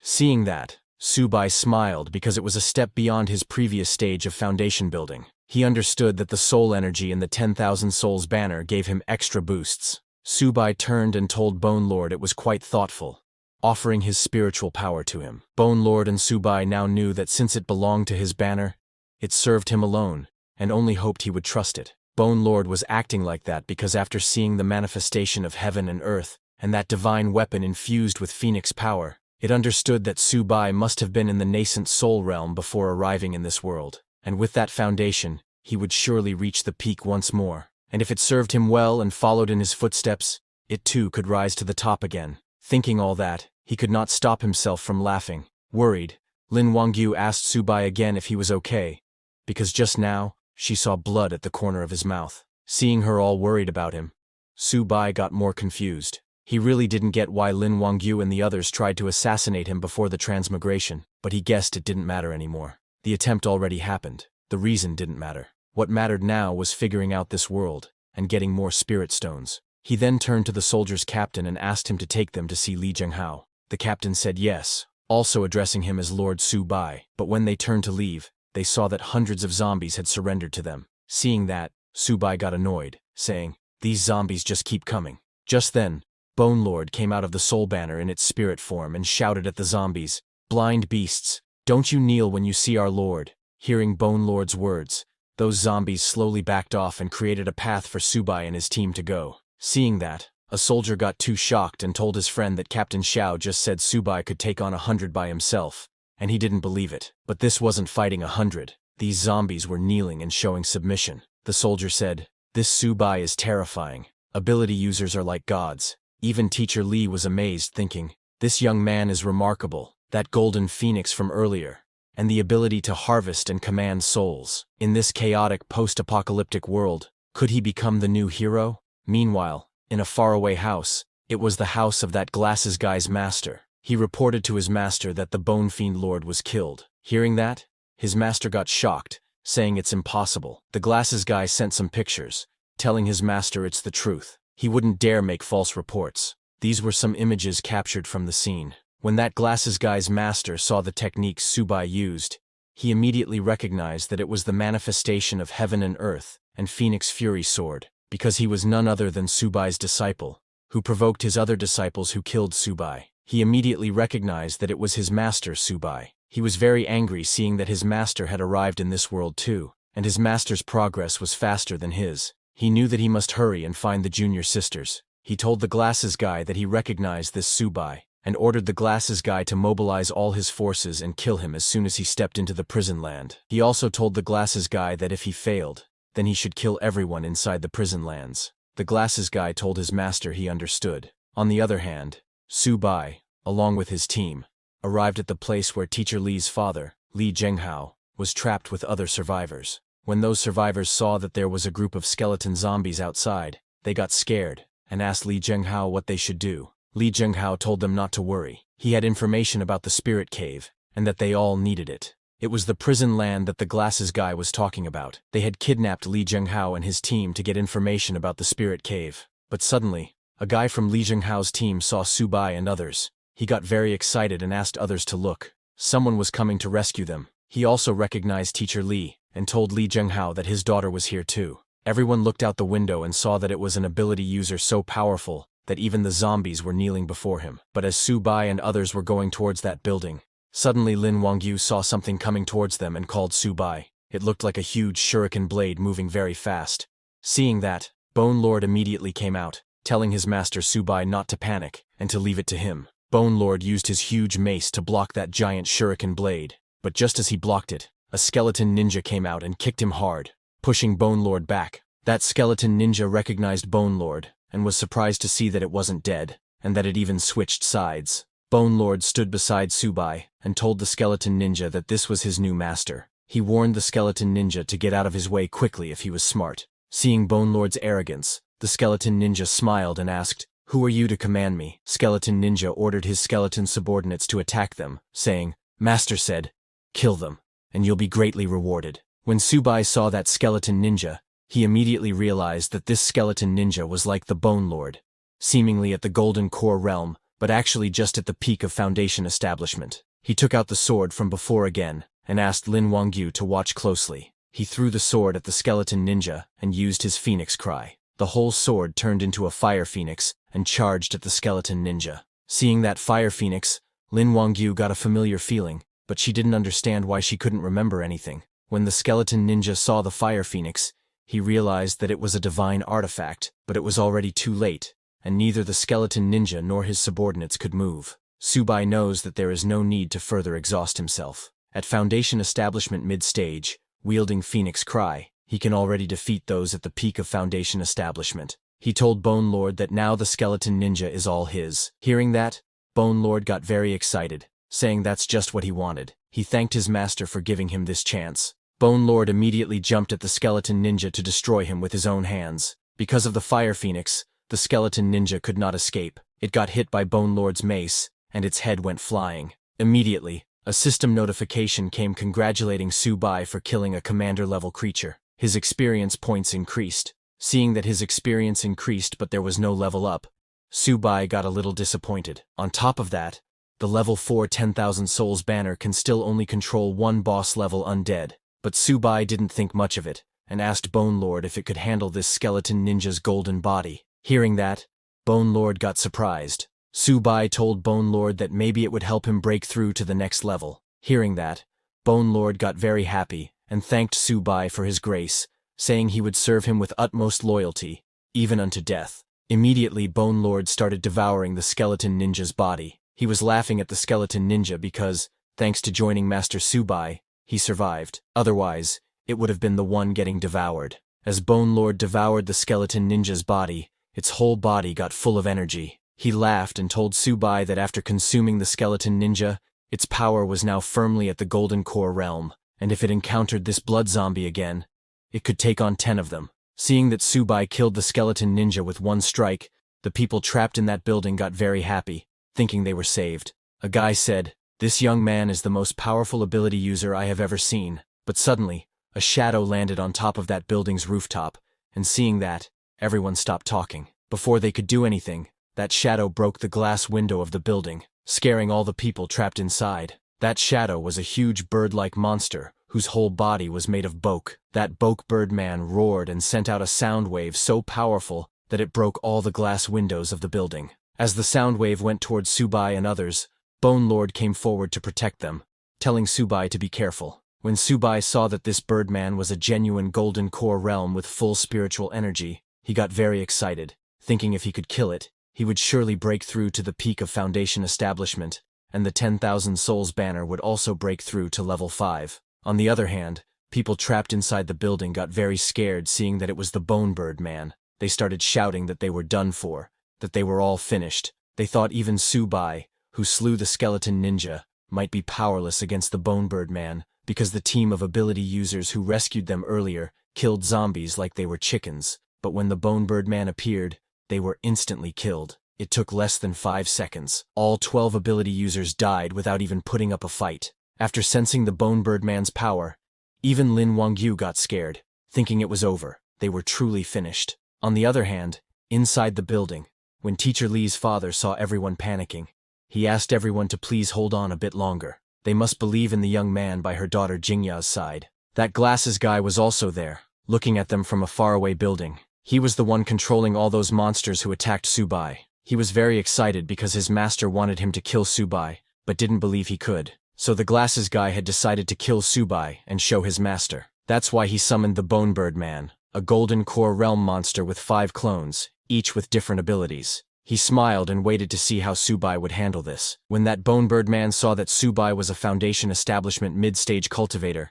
he laughed, saying, "Such delicious flesh and blood. Today, he shall become my food." The Bone Bird Man then raised his huge wings and used his powers. Just as he flew into the sky, he split into 5 Bone Bird Men with different colored wings. As all 5 of those Bone Bird Men flew above Subai, the red-winged Bone Bird Man roared loudly, sending a very powerful sound wave at them. That red-winged Bone Bird Man's power was sound, and the sound it created was so loud that everyone immediately fell to the ground. Their heads started hurting like crazy. Even Bone Lord's head was hurting. He told Subai that this Birdman was his previous master's trump card puppet, with the strongest power. The one making the sound now is the Sonar Birdman, and there's also Venom, Blade, Bronze Wall, and Titan. Hearing that, Subai got worried because of that sound. Though Subai was not in pain like Lin Wangyu, his internal spiritual energy was being suppressed. If the others attacked simultaneously now, it would be quite troublesome. So Subai immediately raised his soul banner and told Bone Lord that since it said it could take on 10,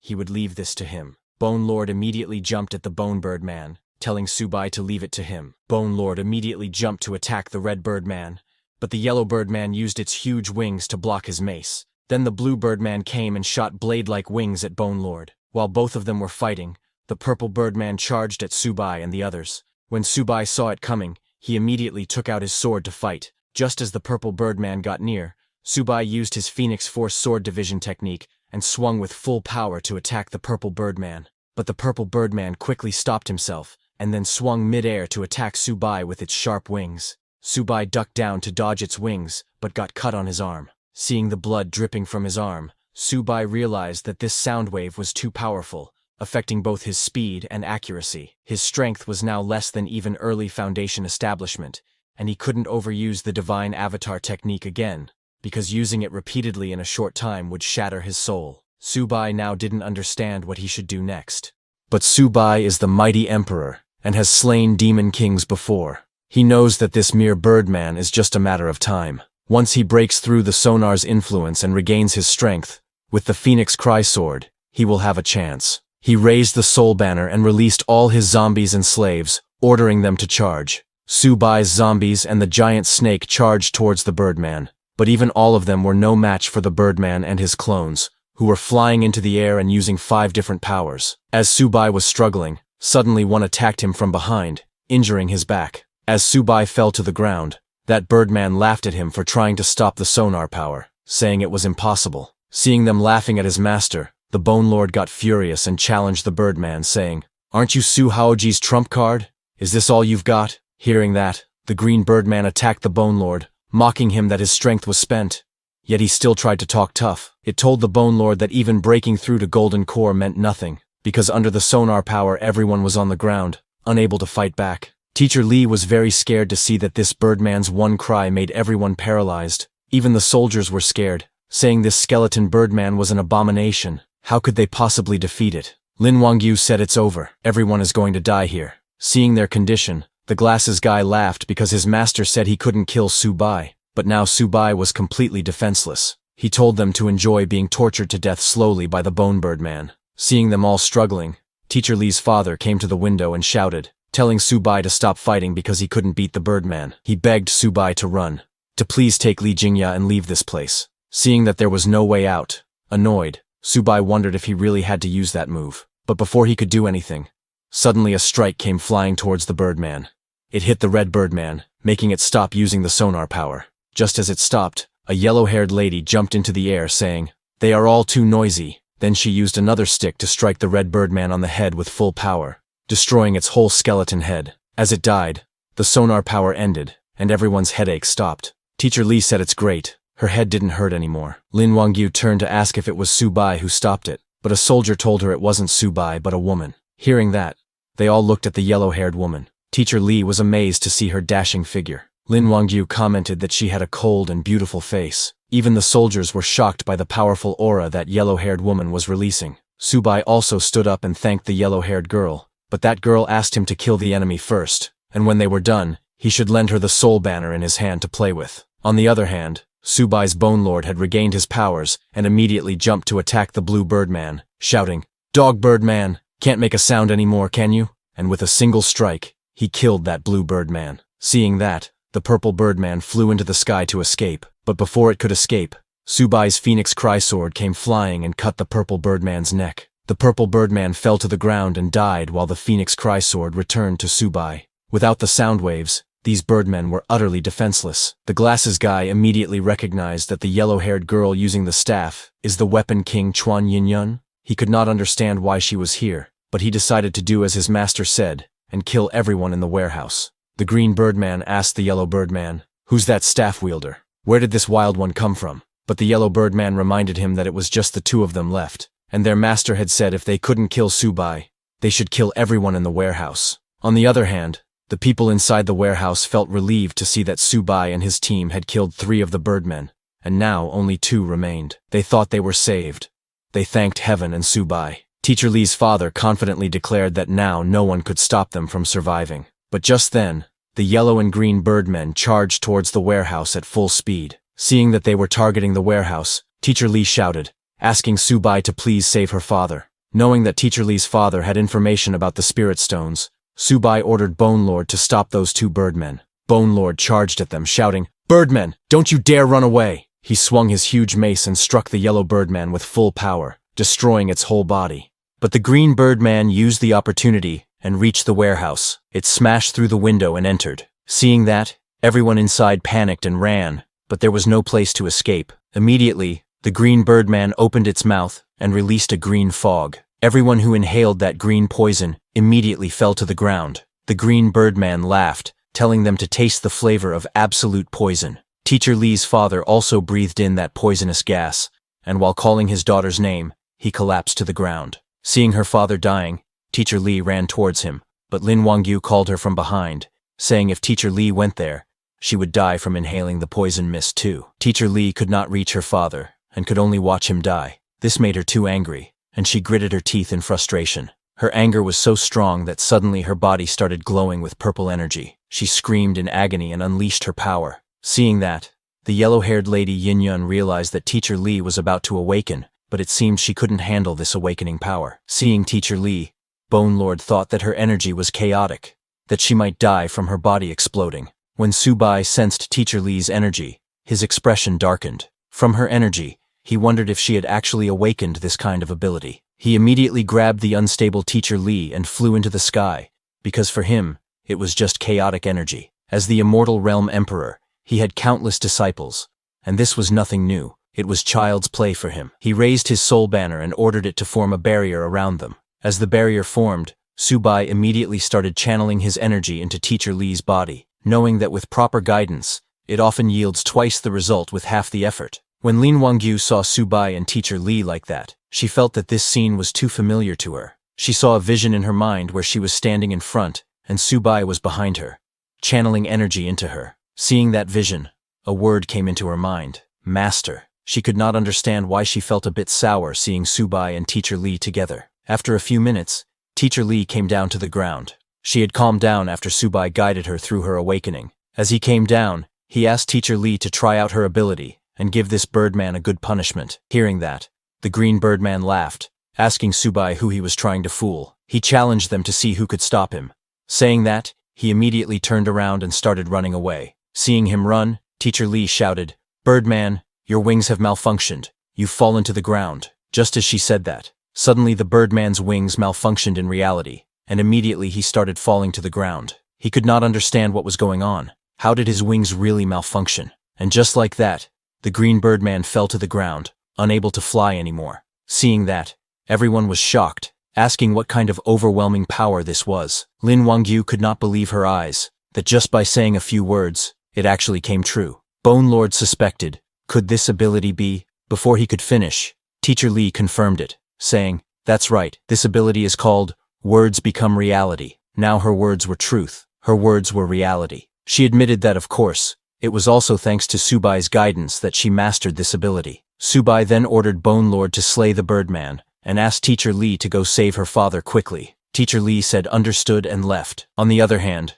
as Subai commanded, Bone Lord raised his huge mace into the air, and while laughing, struck the green birdman with full power, telling him this was his true power at the Golden Core realm. Just as the birdman died, Subai raised his soul banner and captured its soul. Chains of spiritual energy came out of the soul banner and tied down the birdman's soul. Seeing this, the glasses guy was too shocked, realizing that Subai really had skills. Even the bone birdman had been taken down, but he thought it was fine, because the people in the warehouse should all be dead, so the mission wasn't a failure. As Subai captured the birdman's soul, a system notification came, congratulating the host for killing a commander-level creature. Because of that, the banner of 10,000 souls level had increased. Currently, its realm was Foundation Establishment. Banner of 10,000 souls is now level 5. Its current controllable boss level undead is 2. Its current controllable ordinary undead is 39. And just like that, the bone bird fell beside the Bone Lord in the soul banner. It didn't even imagine that he, the mighty bone bird, would one day be captured in the banner of 10,000 souls. Bone Lord told the Birdman that he should consider himself lucky to become a soul in Master's banner, and ordered him to serve their master well. Hearing them talking, Subai looked into the soul banner and asked the Birdman if there was a way to neutralize the poison, but the Birdman didn't say anything and looked away. This made the Bone Lord angry, and he hit the Birdman, asking if he didn't know how to answer when Master asked him a question. He warned the Birdman that he would tear his bones apart. Left with no choice, the Birdman told Subai that if it sucked out the poison, it would naturally dissipate. Hearing that, Subai followed Teacher Lee and went into the warehouse. They ran up the staircase and reached the 3rd floor. Teacher Lee opened the door with a bang and called for her father, who was lying unconscious on the ground. Seeing that, Teacher Lee immediately used her powers and shouted, "Let the poison in Li Zhenghao's body leave his body." But nothing happened. Her powers didn't work, and her father was still lying on the ground. She tried again, but before she could, she suddenly felt like throwing up. She fell to the ground and spewed a massive amount of blood from her mouth. Teacher Lee was shocked to see so much blood.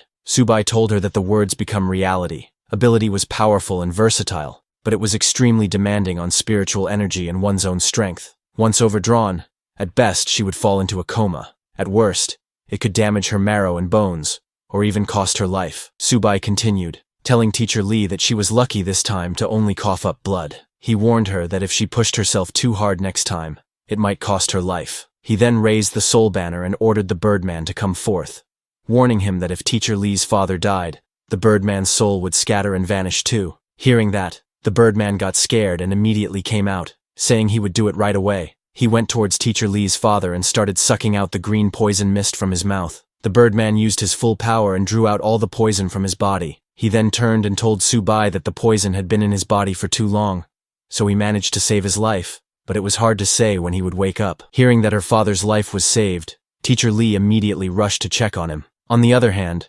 Subai felt a little disappointed hearing that her father wouldn't wake up, because he still didn't know the whereabouts of the spirit stones, and didn't know what to do next. Seeing Subai worried, Lin Wangyu came forward, and mistakenly called him Master, but quickly corrected herself and said, "Mr. Subai, I can sense that there is an energy body in Mr. Lee's possession." Lin Wangyu found it strange. Why did she keep blurting out Master recently? She wondered what exactly her relationship with Subai was. On the other hand, Subai went to check Teacher Lee's father, and to his surprise, her father really had a spiritual crystal in his possession, and it was a high-grade crystal. Seeing that, Subai was shocked, because in a world without spiritual energy, there existed high-grade spirit stones. He took that crystal and asked Lin Wangyu to hold on to it and see if she could sense anything. Lin Wangyu took the crystal and started sensing its energy nearby. After a few seconds, she opened her eyes in shock. She pointed in a direction and told Subai she could sense something. This stone originated from that direction, probably about 20 to 30 kilometers away. Hearing that, Subai immediately turned around and asked Lin Wangyu to let's go, saying they were heading east. Teacher Lee told Subai that she needed to take care of her father, so she wouldn't be able to go with them. Understanding her situation, Subai didn't say anything, and turned to leave, but was stopped by the yellow-haired Yin Yun. She asked Subai if he remembered what she said before. Subai replied that she wanted to borrow his weapon for a bit. Yin Yun said yes. Subai said take it, and threw the soul banner to her. Yin Yun caught the soul banner. She was surprised to see that she asked Subai for a weapon, and he gave it without any hesitation. She had the power that could help her absorb the spirit from weapons to enhance her own strength. She smiled and decided to absorb it first, and think about it later. Yin Yun activated her powers and tried to absorb Subai's soul banner's power, but just as she tried, she got shocked. Before understanding anything, she fell on her knees. She could not understand what was going on. Her ability had no effect on the soul banner, and she even got backlashed after trying to absorb its power. Subai then came and took out the phoenix sword, asking Yin Yun, how about she play with this one instead? Embarrassed, Yin Yun tried to act calm, saying Subai's weapons were truly strange and very powerful. Saying that, she handed over the soul banner to Subai. She looked at Subai in suspicion because Subai had just used this sword to cut down the bone bird, so it must be an extraordinary item, and now he was giving it to her willingly. She wondered if he was that confident, but Yin Yun snatched the phoenix sword from his hand, saying whatever. She didn't believe they were all this bizarre. She immediately activated her power and tried to absorb the phoenix sword's power, but the next second she saw a vision where a huge fire phoenix was attacking her. Yin Yun immediately fell on the ground and vomited blood from her mouth. This effect was worse than the soul banner. She looked at Subai in anger, wondering what kind of weird things were his weapons.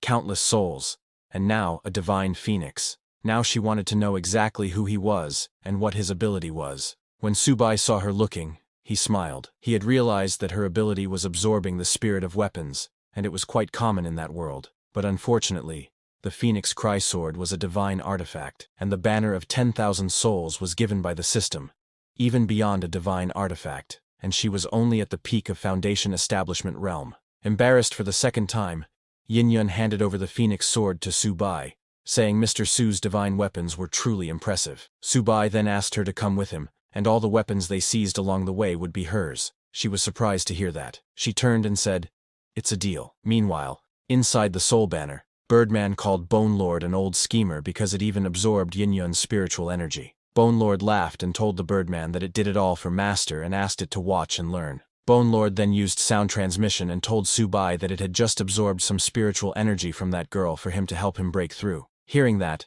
Su Bai got happy and praised Bone Lord, saying he was very thoughtful. He told the Bone Lord that in the future, when it encountered souls with spiritual energy, it could have them all. Hearing that, Bone Lord got happy. Su Bai then turned to check his realm. His current realm was Advanced Foundation Establishment. At Mid-Foundation Establishment, Su Bai's one sword strike could defeat Peak Foundation Establishment. Now breaking through to Advanced, even Golden Core Realm might not be unbeatable. Then they all came out of that warehouse along with Teacher Li's father. Su Bai told Captain Xiao that this was where they parted ways. Captain Xiao told Su Bai to don't worry, saying they would make sure to protect Teacher Li and the other survivors. At the same time, at a faraway place, a rich family along with their bodyguards were trapped in a house surrounded by zombies. One of the bodyguards shouted, asking what about the master? We can't break through at all. Just then the zombies broke free and attacked the bodyguards. The family head along with his daughter were terrified, screaming. This was the GI family house. The family head started crying while hugging his daughter,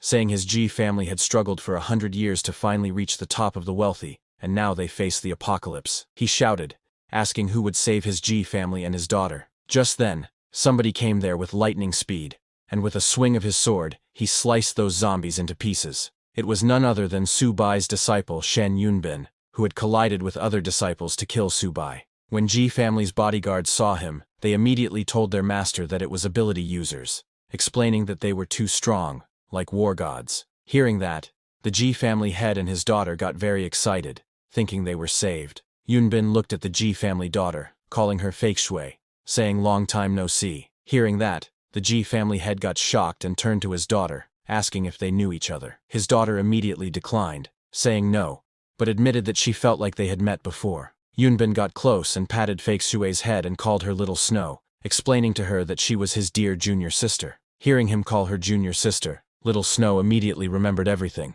about her senior brothers and sisters and her master. When Su Bai's face snapped in front of her eyes, she opened her eyes in shock. She called Yunbin's senior brother and told him that she seemed to remember everything now. Saying that, she laughed and activated her power. Many coins started floating around her immediately. Yunbin congratulated Little Snow as her memory and ability had been restored, and told her that now it was time to deal with more important matters. Little Snow said yes. She turned and threw some coins in the air. Those coins spread around the GI family house and created a golden barrier, pushing all the zombies out of it. Little Snow told her father that this was farewell. She was leaving with her senior brother on important business, and told him to don't leave the space where the coins were. Zombies couldn't enter there. Saying that, she left from there. After coming out, she took a deep breath and said the air here was very polluted, but compared to underground, it was too fresh. Yunbin told her that now was not the time for nostalgia, adding that if they didn't eliminate Master, this world would become even worse. Hearing the word Master,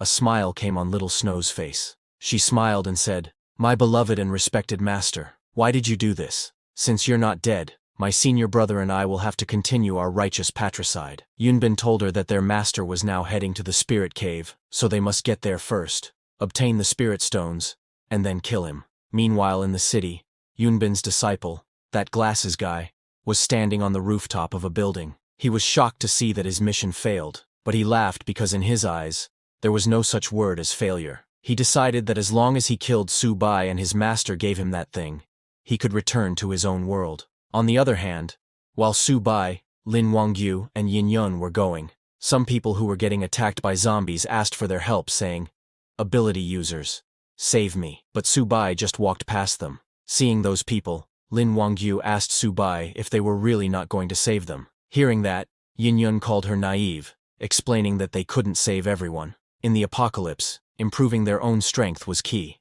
Then, after they left the city, Lin Wangyu pointed in a direction and told Su Bai that from here 10 miles ahead was the source of those stones. Hearing that, Su Bai asked them to speed up to avoid any trouble. But just then, Lin Wangyu saw something shocking and told Su Bai that a large mass of spiritual energy was approaching. When they looked ahead, they saw the Glasses Guy coming towards them on a bone horse, and behind him was an undead army. Glasses Guy stopped his bone horse right before Su Bai. He looked at Su Bai and said, "Mr. Su Bai, you killed 3 of my generals and are just leaving like this. That's not very polite, you know." Hearing that, Su Bai got serious, realizing he was the one controlling those monsters. When Birdman saw the Glasses Guy, it panicked, saying it's over, it's the master, and he's actually coming out himself. But the Bone Lord angrily told the Birdman that he was their master. Their only master now was Su Bai. Hearing Birdman, Su Bai asked it if it was scared. Birdman said not at all and asked Su Bai to just give the order. Hearing that, Su Bai smiled and summoned both Birdman and Bone Lord,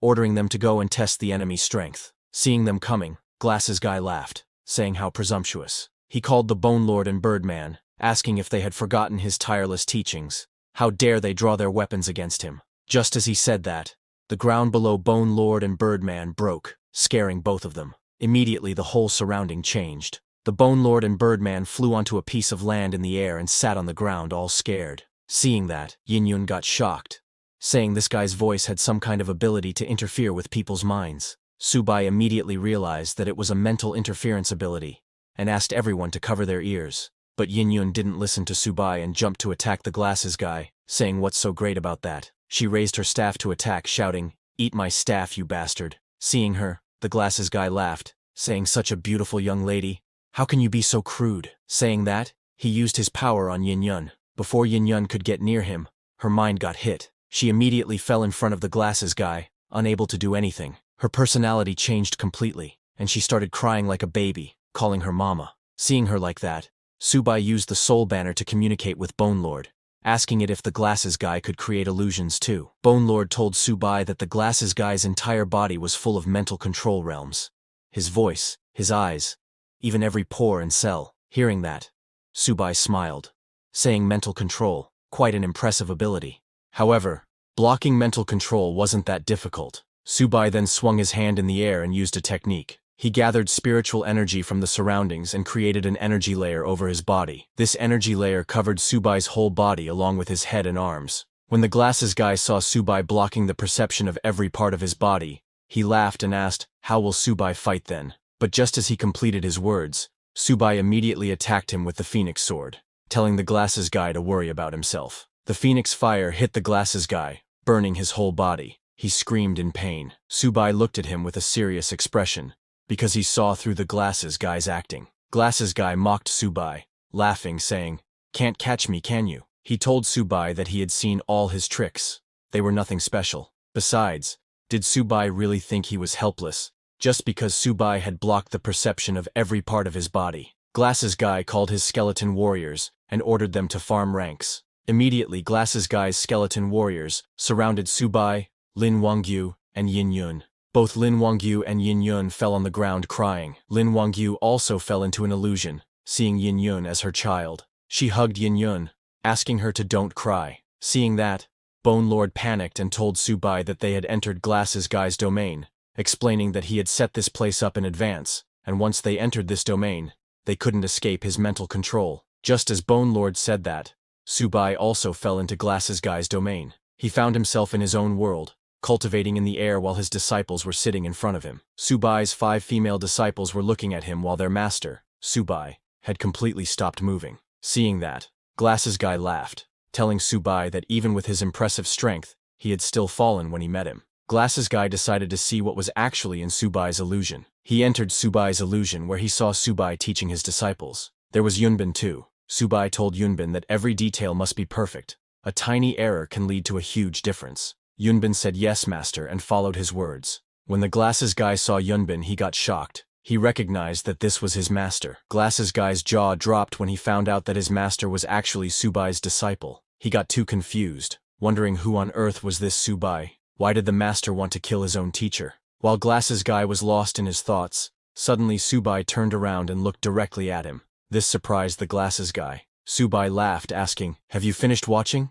So you're Shen Yunbin's lackey?" Glasses Guy got shocked seeing that Subai had independent consciousness. Subai didn't reply to him and took out the Phoenix Sword. He gathered fire in the sword and used his Phoenix Cry Sword third form, breaking the classic, and swung at the Glasses Guy, cutting him in half. The illusion broke and the Glasses Guy fell on the ground. Subai asked the Glasses Guy if he thought he was just simply swinging his sword. Subai told him that he was not cutting him, but his illusion. He pointed his sword at the Glasses Guy's head, angry that he had repeatedly offended him just for Shen Yunbin. Subai now started to wonder if everything behind this was all Shen Yunbin's doing. He grew furious because he had treated Shen Yunbin like a son, yet he conspired and backstabbed him. But even when a sword was pointed at him, the Glasses Guy was laughing. Immediately 2 skeleton warriors came from behind to attack Subai. Subai turned and cut down those skeletons with his Phoenix Sword, but the Glasses Guy used this opportunity to escape, laughing and saying, "So what if you've broken my illusion? You still can't catch me." He put some distance between him and Subai, and then turned around. He took out sharp blades, telling Subai that he could dominate this apocalyptic world, not just relying on illusion techniques. He threw those sharp blades at Subai, saying killing the master's teacher. Just thinking about it is exciting. Seeing him attacking, Subai smiled and asked Bone Lord if they understood the Glasses Guy's weaknesses. Bone Lord and Birdman replied that they did. Hearing that, Subai said very good, and summoned both Bone Lord and Birdman, telling them that he was leaving the Glasses Guy's soul consciousness to them. Just as Subai said that, both Bone Lord and Birdman came out of the soul banner and charged at the Glasses Guy. Seeing them coming, Glasses Guy grew angry and shouted, "Bone Lord, you dare to face me in combat!" He threw more blades at Bone Lord and Birdman, telling them to come back after training for another 100 years. But the Bone Lord blocked all the blades of the Glasses Guy, saying he looked down on others too much. Birdman used his wings to deflect all the blades, telling Glasses Guy that he should reassess after 3 days apart. When the Glasses Guy heard that, he realized that something was off. He used his senses and got shocked to feel Bone Lord and Birdman's aura. Both Bone Lord and Birdman jumped to attack the Glasses Guy. Still in shock, Glasses Guy asked if they had broken through to the Golden Core realm. How was that possible? Birdman used its legs to attack the Glasses Guy, telling him that following the new master, it ate 6 meals a day. Bone Lord attacked the Glasses Guy with its giant mace. Bone Lord laughed, telling the Glasses Guy that reaching Golden Core was normal now. He asked Glasses Guy to surrender, saying he was no match for his master. Hearing that, Glasses Guy laughed, calling Subai a petty man in power. He used the blade fans in his hands and with full power pushed both the Birdman and Bone Lord, sending them flying into the air, telling them that with his treasure in hand, they couldn't kill him even if they wanted to. Glasses Guy immediately turned to run away from there, telling them to get out of his way. He was very annoyed and decided that he would concede this time. But just then, Yin Yun jumped from behind to attack the Glasses Guy. She hit the Glasses Guy's hand, making him drop the blade fan. That blade fan went flying in the air and landed in Yin Yun's hands. Yin Yun grabbed the blade fan and completely stripped the Glasses Guy of his treasure. She then used her power and absorbed that blade fan's spirit into herself. That spirit power was too sweet for her, making her feel very good. She then threw the blade fan on the ground right in front of the Glasses Guy. When the Glasses Guy saw that, he immediately picked up the blade fan, but when he tried to use it, he got shocked. He could not understand why it wasn't responding at all. But before he could understand anything, Yin Yun kicked him in the face, sending him flying away. Her kick broke the Glasses Guy's glasses. After defeating the Glasses Guy, Yin Yun turned and thanked Subai for the treasured fan, saying it smells good. After the Glasses Guy was defeated, both the Bone Lord and Birdman came running to him. Both Bone Lord and Birdman used their giant mace and kicks to finish off the Glasses Guy. Bone Lord grabbed the Glasses Guy's corpse, laughing, saying, "Old master, I'm going to eat your soul now." But before he did, the Birdman attacked the Bone Lord, asking to let him eat because he hadn't eaten before. Bone Lord pushed the Birdman saying, "Go away, you are new here. Why are you butting in?" Hearing that, Birdman started fighting the Bone Lord, asking him to let him go first or he would chop him up. But Bone Lord told it to stop boasting, asking if it wanted to have a go. When Subai saw them fighting, he just told them to split it in half. Hearing their master's command, they finally stopped and agreed to split it in half. As the Bone Lord was splitting the soul of the Glasses Guy with Birdman, it wondered how Subai knew it was aware of the Glasses Guy's weakness. This made the Bone Lord realize that his new master was far smarter than the Glasses Guy, and so he should better behave himself. Both Bone Lord and the Birdman then absorbed the Glasses Guy's soul. Immediately the Birdman shouted in excitement, saying it tasted so good, it felt like it was approaching mid-golden core. Bone Lord agreed, saying the flavor was absolutely amazing. Bone Lord then turned and sent some spiritual energy towards Subai, telling him that the glasses guy's spiritual energy was truly abundant, and he couldn't bear to enjoy it alone, and wished to offer it to him. Birdman joined in, saying it too wanted to give the spiritual energy to him. Subai absorbed that spiritual energy, and thanked them. Subai then checked his status window. Subai's current realm was Peak Foundation Establishment, and the banner of 10,000 souls was at level 5. Its current controllable boss level undead was 2, and current controllable common undead was 30. Subai was shocked to see that the banner's level didn't increase, but his realm improved quite a bit. Subai realized that as long as he found the spirit cave, breaking through to Golden Core was within reach. Now that Subai had reached Peak Foundation Establishment, he could explore his sea of consciousness again. Subai then tried to touch his consciousness, and got shocked. He could actually touch it. It was too wonderful. Meanwhile, 10 miles away from there in a rocky area, on a huge mountain's backside, there was a huge cave, and Yunbin and Little Snow were standing at the entrance of the cave. Looking at that cave, Little Snow asked her senior brother if this was the place, adding that she could feel the spiritual energy was very dense inside. Yunbin asked her to let's go in quickly, or they might miss their chance. While going inside, Yunbin realized that his disciple, that glasses guy, had lost his vitality. He got annoyed because of glasses guy acting on his own. Now Yunbin had lost another important piece. He admitted that his master, Subai, was still so formidable. When they went deep inside the cave, they started to see huge spirit stones all over the cave walls. Seeing all that, Little Snow asked Yunbin why they were not picking spirit stones from the walls. While walking ahead, Yunbin asked her if she knew. The core of this spirit cave was a spirit spring. Right in front of them was a small spring filled with spirit water. Seeing such a dense spirit spring, Little Snow got very excited, saying staying here for a day might lead to a major breakthrough. Yunbin told her he had 3 leads on such spirit caves, but then Little Snow heard some footsteps from behind. She told her senior brother that it seemed someone was coming from outside. Yunbin said no worries, asking if she had forgotten her senior brother's first-class illusions. Yunbin laughed and used his illusion power in that cave, and immediately some voices came of people fighting. One guy shouted, "You dare steal my spirit stones." Another shouted, "You're talking nonsense. Clearly you stole mine, you're asking for death." Meanwhile, at the entrance of the spirit cave, Subai had arrived there with Lin Wangyu and Yin Yun. When Lin Wangyu saw the cave, she pointed inside and told Subai that it was right inside and very dense. Subai looked inside the cave and saw spirit crystals shining there. He asked both Lin Wangyu and Yin Yun to let's go inside the cave, and all 3 of them entered the cave. As Subai, Lin Wangchu and Yin Yun walked deeper into the cave, they noticed that the walls were filled with empty spirit stone cavities. All the stones had already been taken, yet the air was still thick with spiritual energy. Subai calmly observed the surroundings and concluded that there must be a spiritual spring nearby. He instructed Lin Wangchu to guide the others in the direction where the energy felt strongest. Lin Wangchu respectfully agreed, but hearing that, Yin Yun was puzzled. She had never heard of a spiritual spring before, but judging by Subai's expression, she guessed it must be something valuable. Inside the Soul Banner, when Bone Lord and Birdman heard that there was actually a spiritual spring, both of them got excited. Bone Lord exclaimed that such a treasure could raise their cultivation by at least 2 minor realms. Birdman started dancing, saying that ever since they had followed this new master, good fortune seemed endless. Back in the tunnel, Subai's group was suddenly met with the sound of a violent clash. Dust and debris scattered as 2 men fought fiercely over a weapon lodged in the ground. One shouted that the divine weapon was his, and warned the other not to snatch it. The other roared back, claiming the magic staff as his own. Watching from a distance, Yin Yun recognized the fighters, and told Subai that they were Iron Arms and Bronze Legs. She went on to explain that Iron Arms and Bronze Legs were among the earliest awakened mutants. Their names reflected their power. Their limbs were virtually indestructible. Just 2 weeks ago, even rocket launchers had failed to harm them. Hearing that, Subai thought carefully. He remembered that the rescue team only carried bullets effective up to the Foundation Establishment realm, but rocket launchers were much stronger. If even those couldn't scratch these 2, then Iron Arms and Bronze Legs had to be above Subai's current realm. As Subai watched the 2 men fight, he noticed the object at the center of the struggle. It was nothing more than a plain wooden staff. Seeing that, Lin Wangchu frowned, wondering why anyone would fight so desperately over something so ordinary. Subai calmly reasoned that the 2 men must have fallen into an illusion, their minds ensnared. Whoever had the power to trap them in such a way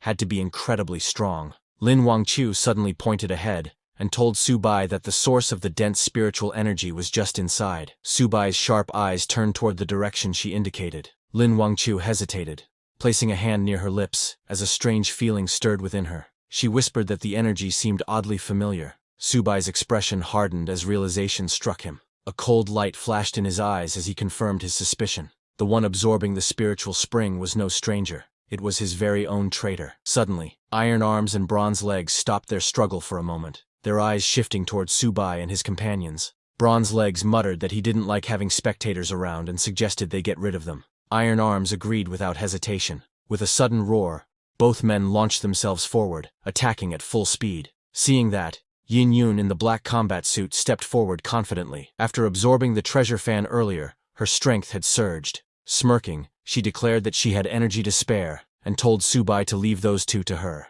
She leapt into the fray, moving swiftly. She clashed head-on with the two mutants, her strikes sharp and precise. The cavern echoed with the sounds of their fierce battle. But suddenly, Iron Arms grabbed hold of her wooden staff, his iron-like grip making the wood splinter and crack. A dangerous glint appeared in his eyes as he studied her. With a mocking smile, he admitted that the woman had impressive skills. Bronze Legs speculated that the staff wielder they were dealing with might be none other than the Artifact King himself. A twisted smile spread across Iron Arm's face. He charged forward, sneering that mere skills would never be enough to save her, smashing through her defense and shattering the wooden staff in her hands. Yin Yun fought back fiercely, but before she could regain her footing, Bronze Legs moved like lightning. His kick struck her directly, sending her crashing back with a scream. Pain shot through her body as she realized in shock that her meridians had been severed with a single kick. She couldn't understand how they had grown stronger so quickly, outpacing her despite her efforts. As she fell, her strength fading, Subai caught her in his arms, steadying her before she hit the ground. With a calm voice, he raised his soul banner and released the Bone Lord and Birdman, saying he would heal her, and leaving them to fight Iron Arms and Bronze Legs. Bone Lord and Birdman surged forward, clashing against the enemies with overwhelming force. Both of them jumped high and attacked. The battlefield was filled with chaos. Bone Lord swung his massive weapon to attack while Birdman turned into 5 Birdmen and used his sonar skill to scream loudly, but Iron Arms blocked Bone Lord's move.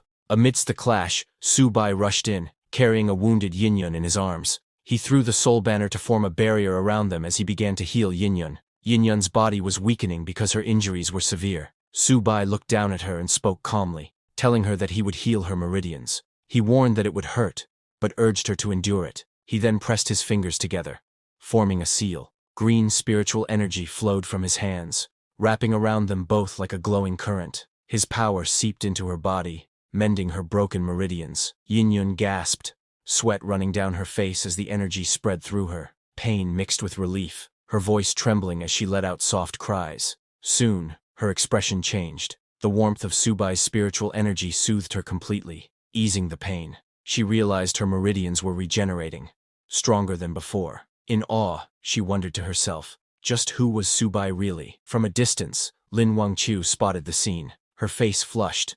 She muttered that Subai had secluded himself with someone again. A faint sense of longing filled her eyes as she whispered to herself, wondering when it would finally be her turn. On the battlefield, the screeching cries of Birdman echoed everywhere. Iron Arms grew irritated at the noise, cursing under his breath. He turned to Bronze Legs and ordered him to silence the racket. Bronze Legs stepped forward. With a single heavy stomp, the ground cracked beneath his feet. In the next instant, his powerful kick shot out like a cannon, smashing into Birdman with terrifying force. Immediately, Birdman's noise stopped. A smirk spread across Iron Arm's face as he muttered that it was much quieter now. Then, with lightning speed, Iron Arms punched Bone Lord, his fists clashing directly against Bone Lord's armor. The impact was immense, and even Bone Lord had to admit, his opponent's strength was unbelievable. Meanwhile, Birdman found himself struggling against Bronze Legs. Despite his skill, he could not understand how he was being pushed back. His frustration grew as he questioned how he could possibly be losing. Still, he launched another desperate attack, but Bronze Legs jumped to dodge it, and then, with full power, kicked the yellow Birdman's head, destroying it instantly. Seeing that, Birdman was shocked, wondering when such powerful mutants had begun to appear. Not just him. Iron Arms was also attacking Bone Lord fiercely, slamming his blows against the massive warrior. Bone Lord grunted in pain, muttering about his old bones as he struggled to withstand the assault. Then all the Birdmen attacked Bronze Legs together, mocking him, saying he couldn't kick them because they had wings to escape with. Meanwhile, deep within a glowing cave pool, Yunbin and Little Snow sat in the water. Little Snow listened to the distant rumble of battle, and commented that the fighting outside was growing intense. She also sensed a presence that felt strangely familiar. Yunbin opened his eyes, his tone calm but certain. He told her that the presence was none other than their dear master. Realization struck her, and she quickly urged that they needed to break through faster, for their master was already near. Meanwhile, on the battlefield, Su Bai called back his soul banner while holding Yin Yun beside him. Both of their bodies swirled with energy, shaking the ground. Just then, Bone Lord and Birdman cried out in pain as they were struck down. They came flying and hit the cave wall with a solid impact.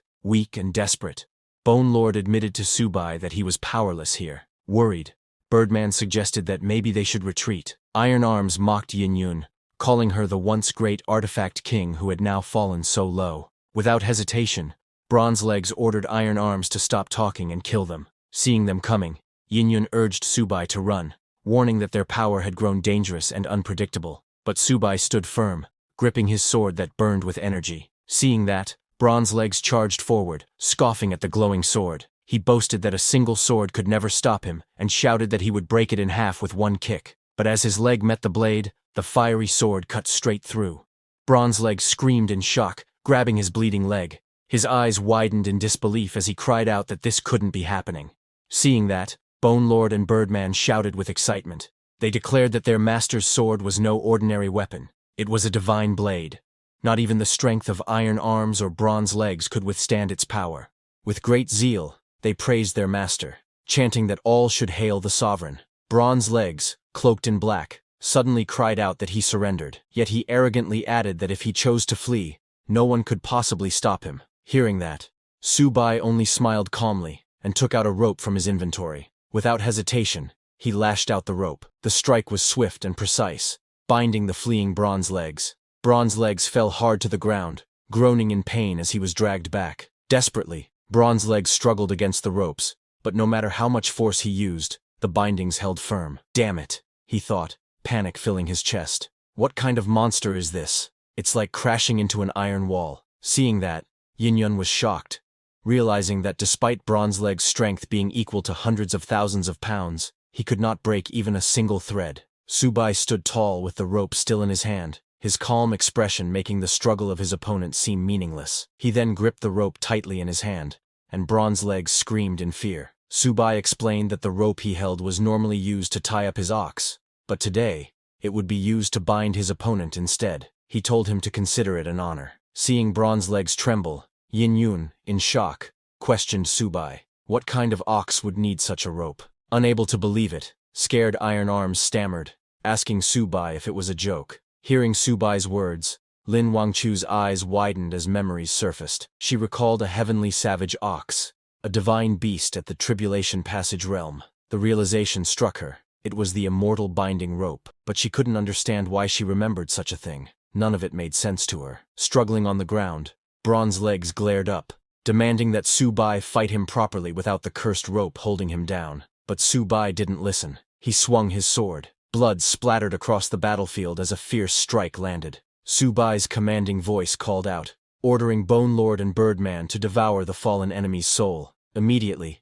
Bone Lord and Birdman took Bronze Leg's soul. Bone Lord praised Su Bai, saying the master's sword was unstoppable, capable of cutting down even the strongest defenses. Birdman declared that following the new master was the best choice he had ever made. Bone Lord laughed darkly, savoring the soul of Bronze Legs, which was nearly at the Golden Core realm. He said it was delicious, and with their new master, they could feast 8 times a day. Watching this terrifying scene, Yin Yun's heart raced. She wondered what kind of power Su Bai had awakened. His strength seemed unimaginable, far beyond what she had ever expected. Even Iron Arms trembled as cold sweat ran down his face. He realized the thread was far too powerful, and even the sword in Su Bai's hand felt strange. Fear filled his heart. He realized that there was no way they could win. Absolutely no way. Iron Arms approached Su Bai from behind, each step heavy and intimidating. Unable to hold back his fear, Iron Arms fell to his knees and begged. He admitted he had been blind to such overwhelming strength and pleaded for mercy. Desperate to save himself, he offered the Divine Heaven Staff, the weapon he and Bronze Legs had once fought over. But Su Bai only looked down at him, unimpressed. He said he had preferred him back when he was arrogant and defiant. Confused, Iron Arms turned to pick up what he thought was the divine heaven staff, but to his shock, it was only a rotten stick. His eyes widened in disbelief as he shouted, demanding to know where his real weapon had gone. Subai explained to him that he was caught in an illusion. The so-called divine heaven staff had never been real. Rage and confusion twisted Iron Arm's face. He crushed the stick and roared, demanding to know who had cast such an illusion on them. Subai pointed toward the wall of the cave and revealed that the one responsible was hidden inside. With a calm but commanding voice, he ordered them to break the wall. Yunbin and Little Snow, soaking in the spring, noticed the noise in the distance. Little Snow remarked that it seemed their master had already subdued those two men. Yunbin smirked with confidence. After absorbing the energy of the spiritual spring, he had broken through to the Golden Core realm. He thought about how troublesome his master had been before, but now, with his newfound strength, he could kill them effortlessly with just a flick of his wrist. Meanwhile, the wall of the cave shattered open as Iron Arms struck through it, revealing the way forward. On the other side stood Yunbin in a blue robe with Little Snow. Subai pointed towards them, and told Iron Arms that those two were the ones who had trapped him in an illusion. With a calm tone, he ordered him to go and kill them. Enraged, Iron Arms roared that he did not hit women, so the man in blue would die first. With fury, he charged forward. He swung his fists at Yunbin, shouting that anyone who dared to use illusions on him deserved death. But to his shock, Yunbin dodged all his punches by moving so fast that Iron Arms couldn't land a hit. Suddenly Little Snow took out golden coins that flitted in the air. Little Snow, with long red hair, raised her hand and formed a spell sign with her fingers. Golden coins burst from her, filling the space with dazzling power. The attack hit Iron Arms directly. The explosion of energy sent him staggering back, smoke rising from his body as his armor cracked and burned. He struggled to stay on his feet, groaning in pain, before crashing to the ground face first, blood spilling from his mouth. Yin-Yun watched in shock. She whispered that the power she had just seen was unbelievable. Lin Wangqiu said it was coins falling from the sky, but she couldn't understand why it felt strangely familiar. Yunbin and Little Snow stepped forward together. Yunbin called to Subai, "Master, it has been a long time." Little Snow admitted the same, but noted with regret that their reunion had begun with violence. Suddenly she noticed Lin Wangqiu standing behind Subai. Little Snow questioned Lin Wangqiu. Why was her senior sister standing behind their master instead of using her sword technique to strike his heart? Confusion spread in Lin Wangqiu's mind as the words, "senior brother" and "junior sister" echoed. Immediately Lin Wangqiu clutched her head, crying out in pain, unable to understand who these people really were. Hearing their conversation, Yin-Yun realized in shock that Subai was being called their master. She wondered what kind of strange organization could have such complicated relationships.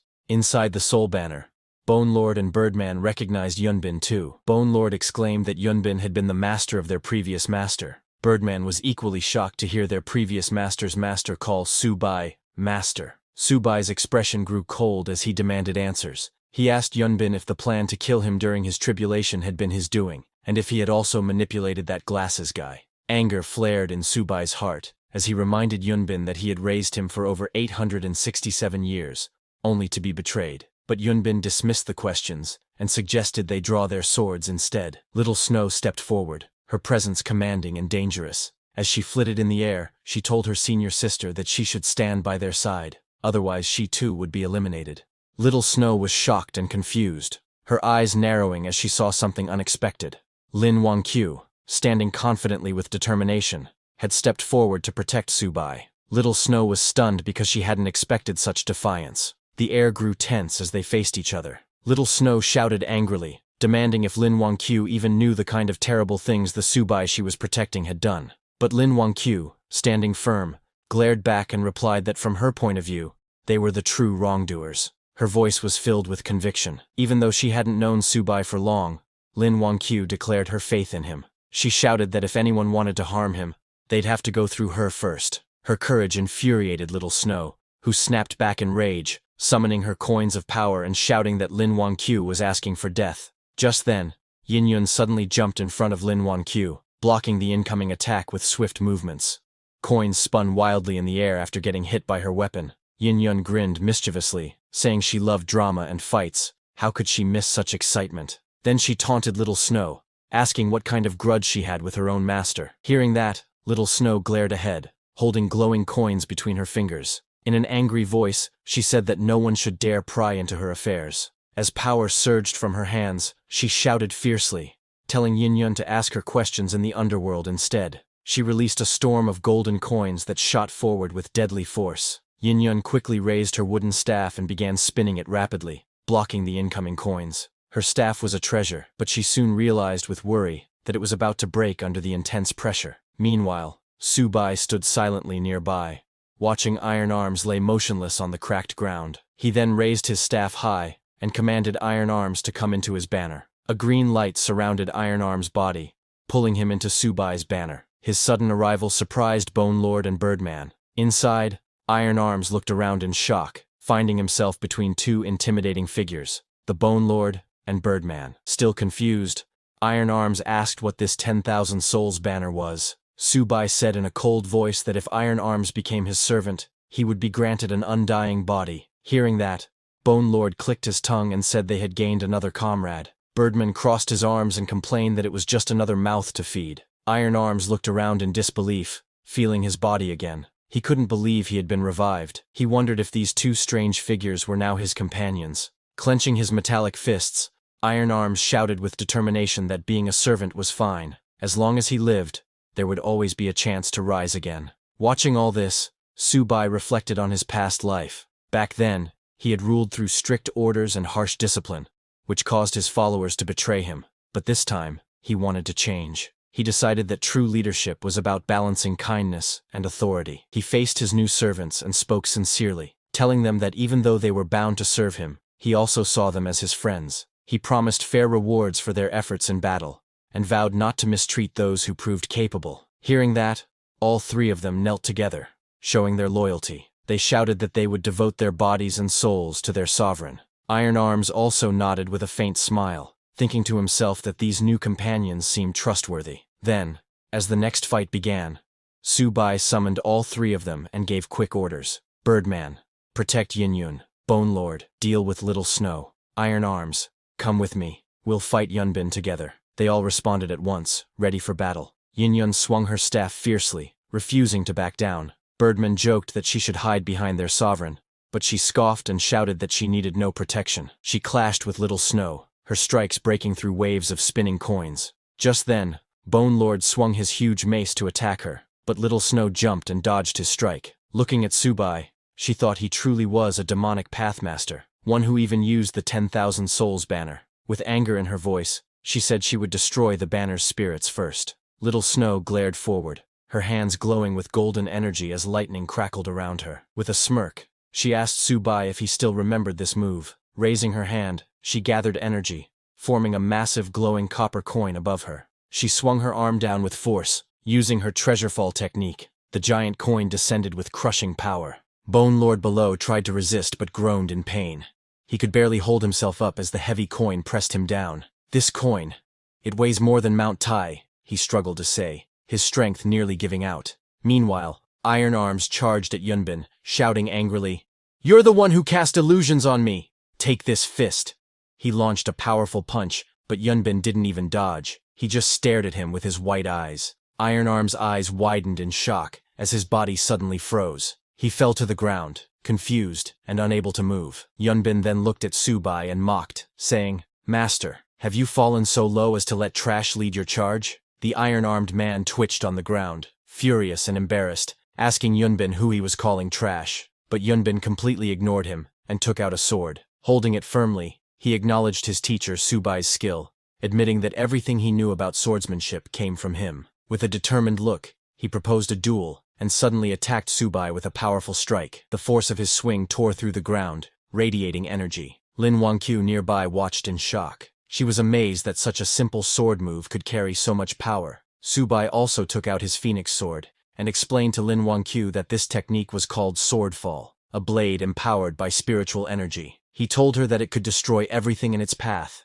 and he called it the ultimate sword. He told her that to counter it required the sword wall, where he swings his sword 360 degrees to create a formation of countless blades forming an unbreakable defense. "This," he said, "is what I call the toughest shield." The clash between Yunbin's sword and Subai's sword shield filled the air with explosive force. Seeing that, Lin Wangqiu was stunned. She whispered that both techniques, the ultimate sword and the toughest shield, were incredible. However, She was worried that her master's cultivation was weaker than his opponent's. But suddenly, she held her head in pain, feeling strange memories flooding her mind. She couldn't understand what kind of memories they were. She was too confused, and her mind began to overload. Seeing that, Yunbin realized Lin Wangqiu's memories were returning. He smiled and gathered a surge of power, lightning flashing around him as he descended with a sharp blade strike. He shouted to his master, Su Bai, eager to prove his progress. Multiple swords surrounded him like a storm, their edges glowing with red energy as he charged forward.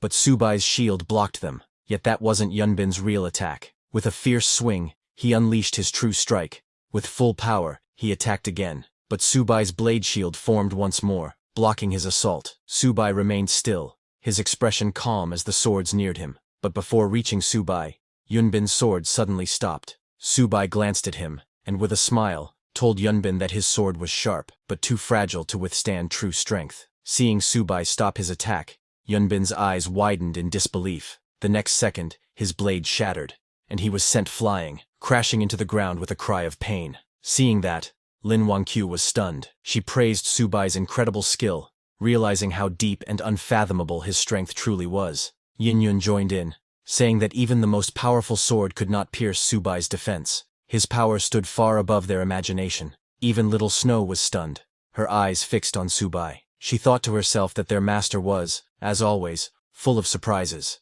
But then, she scolded herself for such thoughts. How could she admire someone like him? No matter how powerful their master was, his wickedness could never be forgiven. He deserved death. From behind, Bone Lord, still buried under Little Snow's silver coin, let out a mocking laugh. He told her she could say whatever she wanted, but deep down, Su Bai would always remain her master. But suddenly, Yunbin, who was on the ground, grinned. He asked Su Bai, didn't he teach him that in battle, everything is fair? Saying that, Yunbin called back all the pieces of his broken sword that had fallen behind Su Bai. Su Bai was shocked by his move, and looked back, but it was already too late. Before he could fully dodge, those sword pieces struck, and a sharp cut sliced across his face, leaving a thin trail of blood. His eyes widened in surprise. He turned to Yunbin and shouted angrily, "Wretched disciple! I taught you honor. Where did you learn such underhanded tricks?" Saying that, he raised his staff to cast the banner shield. Yunbin, however, only smirked, and replied that results were all that mattered, not the methods. As his sword pieces reassembled and completed his blade, he raised it for a decisive strike. Charging forward, he declared that this blow was unavoidable. Su Bai looked up, seemingly unable to dodge. Seeing that, Lin Wangqiu screamed in fear, crying out for him not to be struck. Even Bone Lord panicked, realizing that at such close range, there was no way their master could escape. Birdman feared they would all be doomed alongside him, but Little Snow was shocked at how low her senior brother Yunbin had stooped. Yet deep down, she convinced herself it didn't matter. If it killed their master, then it was justified. Just as Yunbin's deadly strike was about to hit Su Bai, metallic arms blocked the sword. It was Iron Arms. Seeing him, everyone was stunned. Yin Yun was shocked, wondering how he was still standing. Even Little Snow's eyes widened as she realized that Iron Arms had broken free from her senior brother's suppression. Iron Arms struggled to block the incoming strike, gritting his teeth as sparks of lightning erupted from the clash. Sweat dripped down his face as he groaned in pain, trying to hold his ground. Yunbin stared at him in disbelief. He couldn't comprehend how a simple mutant from this world could resist his golden core-level suppression. Gathering his strength, Iron Arms clenched his fists tightly and shouted with determination. Though he resented being bound as a servant, he couldn't stand idly by, not against the one who had once killed him, and not when his current master believed in him. Summoning all his power, he roared, vowing to fight with everything he had. With his iron fist, he struck forward, declaring that his fists would never bow to anyone's commands. With a powerful blow, he sent Yunbin crashing into the ground, the impact shaking the battlefield and scattering debris everywhere. Seeing that, Bone Lord grew motivated, and his body began to heat up. Energy surged through him as he stood up. With a thunderous roar, he declared his name, saying he would break free. His glowing eyes flared with determination as he raised his arms and lifted Little Snow's silver coin. Little Snow, standing nearby, stared in shock, realizing that a ghost had broken free from her treasure-fall coins, something she thought impossible. Before she could react, Birdman descended from behind, telling Bone Lord it had his back and urging him to attack together. Bone Lord and Birdman roared in unison, unleashing a surge of power as they charged toward Little Snow, ready to strike. Seeing them coming, Little Snow got angry. annoyed by their vulgar words. She muttered that their foul mouths were both amusing and irritating at the same time. With determination, she raised her glowing coin and clashed head-on with Bone Lord. Their powers collided in a burst of light, the impact sending shockwaves rippling through the area. Meanwhile, Yunbin, though injured, stood firm on the cracked ground. Admitting that breaking free from enslavement showed how impressive Iron Arm's strength was, he then, with cold fury, promised that next time, he would make Iron Arms beg for death. He raised his sword, creating multiple shining illusions. 48 shadow swords in total, each one as deadly as a real blade. Iron Arms tried to block, but the overwhelming assault sent him crashing into a rock wall. He coughed in pain, unable to withstand the storm of strikes. Then, out of nowhere, a glowing rope shot through the air. Yunbin's eyes widened in shock as he recognized it. The immortal binding rope, something strong enough to restrain even sky oxen. He couldn't understand why such a powerful item was here. Before he could react, the rope wrapped tightly around his body, binding him completely. Behind him stood Subai, holding the rope firmly, ready to strike again. Seeing Yunbin restrained, Iron Arms thanked Subai respectfully before turning toward Yunbin, who was still bound tightly by the rope. Gathering power in his fist, he charged forward with determination. His expression turned fierce as he punched Yunbin with full force, sending him flying backward. Without giving Yunbin time to react, Iron Arms unleashed a flurry of punches, striking repeatedly with incredible speed. Each hit landed powerfully, shaking the ground beneath them. Watching from a distance, Lin Wangqiu cheered loudly, saying she saw everything. Yin Yun smirked confidently. She believed Iron Arms' fists would completely crush their foe. But suddenly, Iron Arms stopped as he noticed something strange. The body of Yunbin started to look unusual. His skin seemed rough and lifeless. Kneeling down, Iron Arms frowned and said something felt wrong, because Yunbin didn't look human anymore. He looked like clay. Subai immediately realized that Yunbin was using a nascent soul technique, one that allowed him to manifest his spirit. However, he also understood that performing such a technique while still at the golden core level came with a heavy cost. Suddenly, Yunbin's spirit emerged from the clay and smirked. He challenged Subai, asking if the so-called master had the courage to face him directly. He mocked Subai for relying on ghosts and artifacts during battle. Drawing his weapon, he glared fiercely and shouted in anger, demanding how someone so cowardly as Subai could ever dare to call himself his master. Yunbin stood tall, his sword pointed forward, while Lin Wangqiu shouted for Subai not to be provoked. Hearing that, Yunbin turned in anger and yelled at her, saying his junior sister was too noisy. In an instant, he swung his sword with fury, sending a sharp strike toward Lin Wangqiu that knocked her back violently. She screamed as the attack was far too sudden to dodge. Yin Yun, watching from the side, sensed a chilling bloodlust filling the air. Her eyes widened. She could feel the killing intent behind that sword strike. Nearby, Bone Lord clenched his weapon tightly, realizing the power of the attack. He muttered that even he couldn't block such a sword and feared the worst, thinking the master's woman was doomed. However, before the sword could reach its target, Subai swiftly reacted and threw his sword. Seeing that, Yunbin laughed, saying the sword that was thrown couldn't possibly block his attack. Just then, a golden coin-shaped artifact flew through the air, glowing brightly. It intercepted the attack, shattering the sword's momentum and saving Lin Wangqiu just in time. Seeing that, Yunbin's expression twisted in disbelief, and he looked back. From behind, Little Snow stepped forward, reminding Yunbin that the one he attacked, Lin Wangqiu, was their junior sister. But Yunbin only glared back coldly, saying that a junior sister who protected the master was useless to him. Hearing that, Little Snow stared at him in disbelief, unable to comprehend what she had just seen. Her senior brother had actually attacked their junior sister. His actions felt foreign and unfamiliar,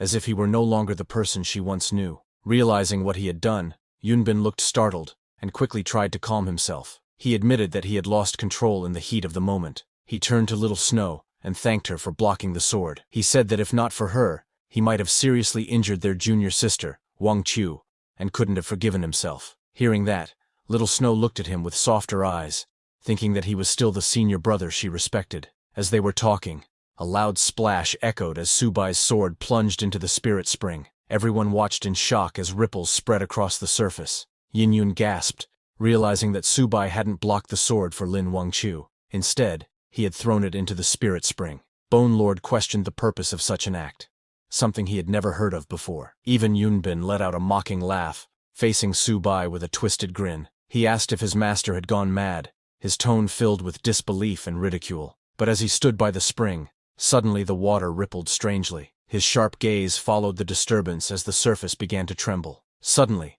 the spirit spring's surface erupted in blinding light as a massive burst of fiery energy shot upward. From within the explosion, a majestic phoenix made of golden flames emerged, spreading its wings wide and illuminating the entire canyon. The onlookers stared in shock. Its power was overwhelming. Birdman was shocked to see a real phoenix. Bone Lord trembled, realizing it wasn't an illusion, but a real phoenix carrying an aura from ancient times. Yin Yun stared at the fiery creature, wondering if it had come from the sword. She remembered trying to absorb that very sword before, and smirked at the thought. Seeing the phoenix, Yunbin was stunned. He couldn't believe a phoenix of such scale had manifested. The spiritual energy in this world shouldn't have been enough to summon something this powerful, yet the impossible was happening before his eyes. The spirit spring glowed brightly under the wings of the fiery phoenix that soared above it. Subai stepped forward and told them that a spirit spring shouldn't exist in a world with such weak spiritual energy. But if it did exist, it must mean the spring had a guide. He continued explaining that there were only two substances capable of guiding spiritual energy: the spirit rhinoceros crystal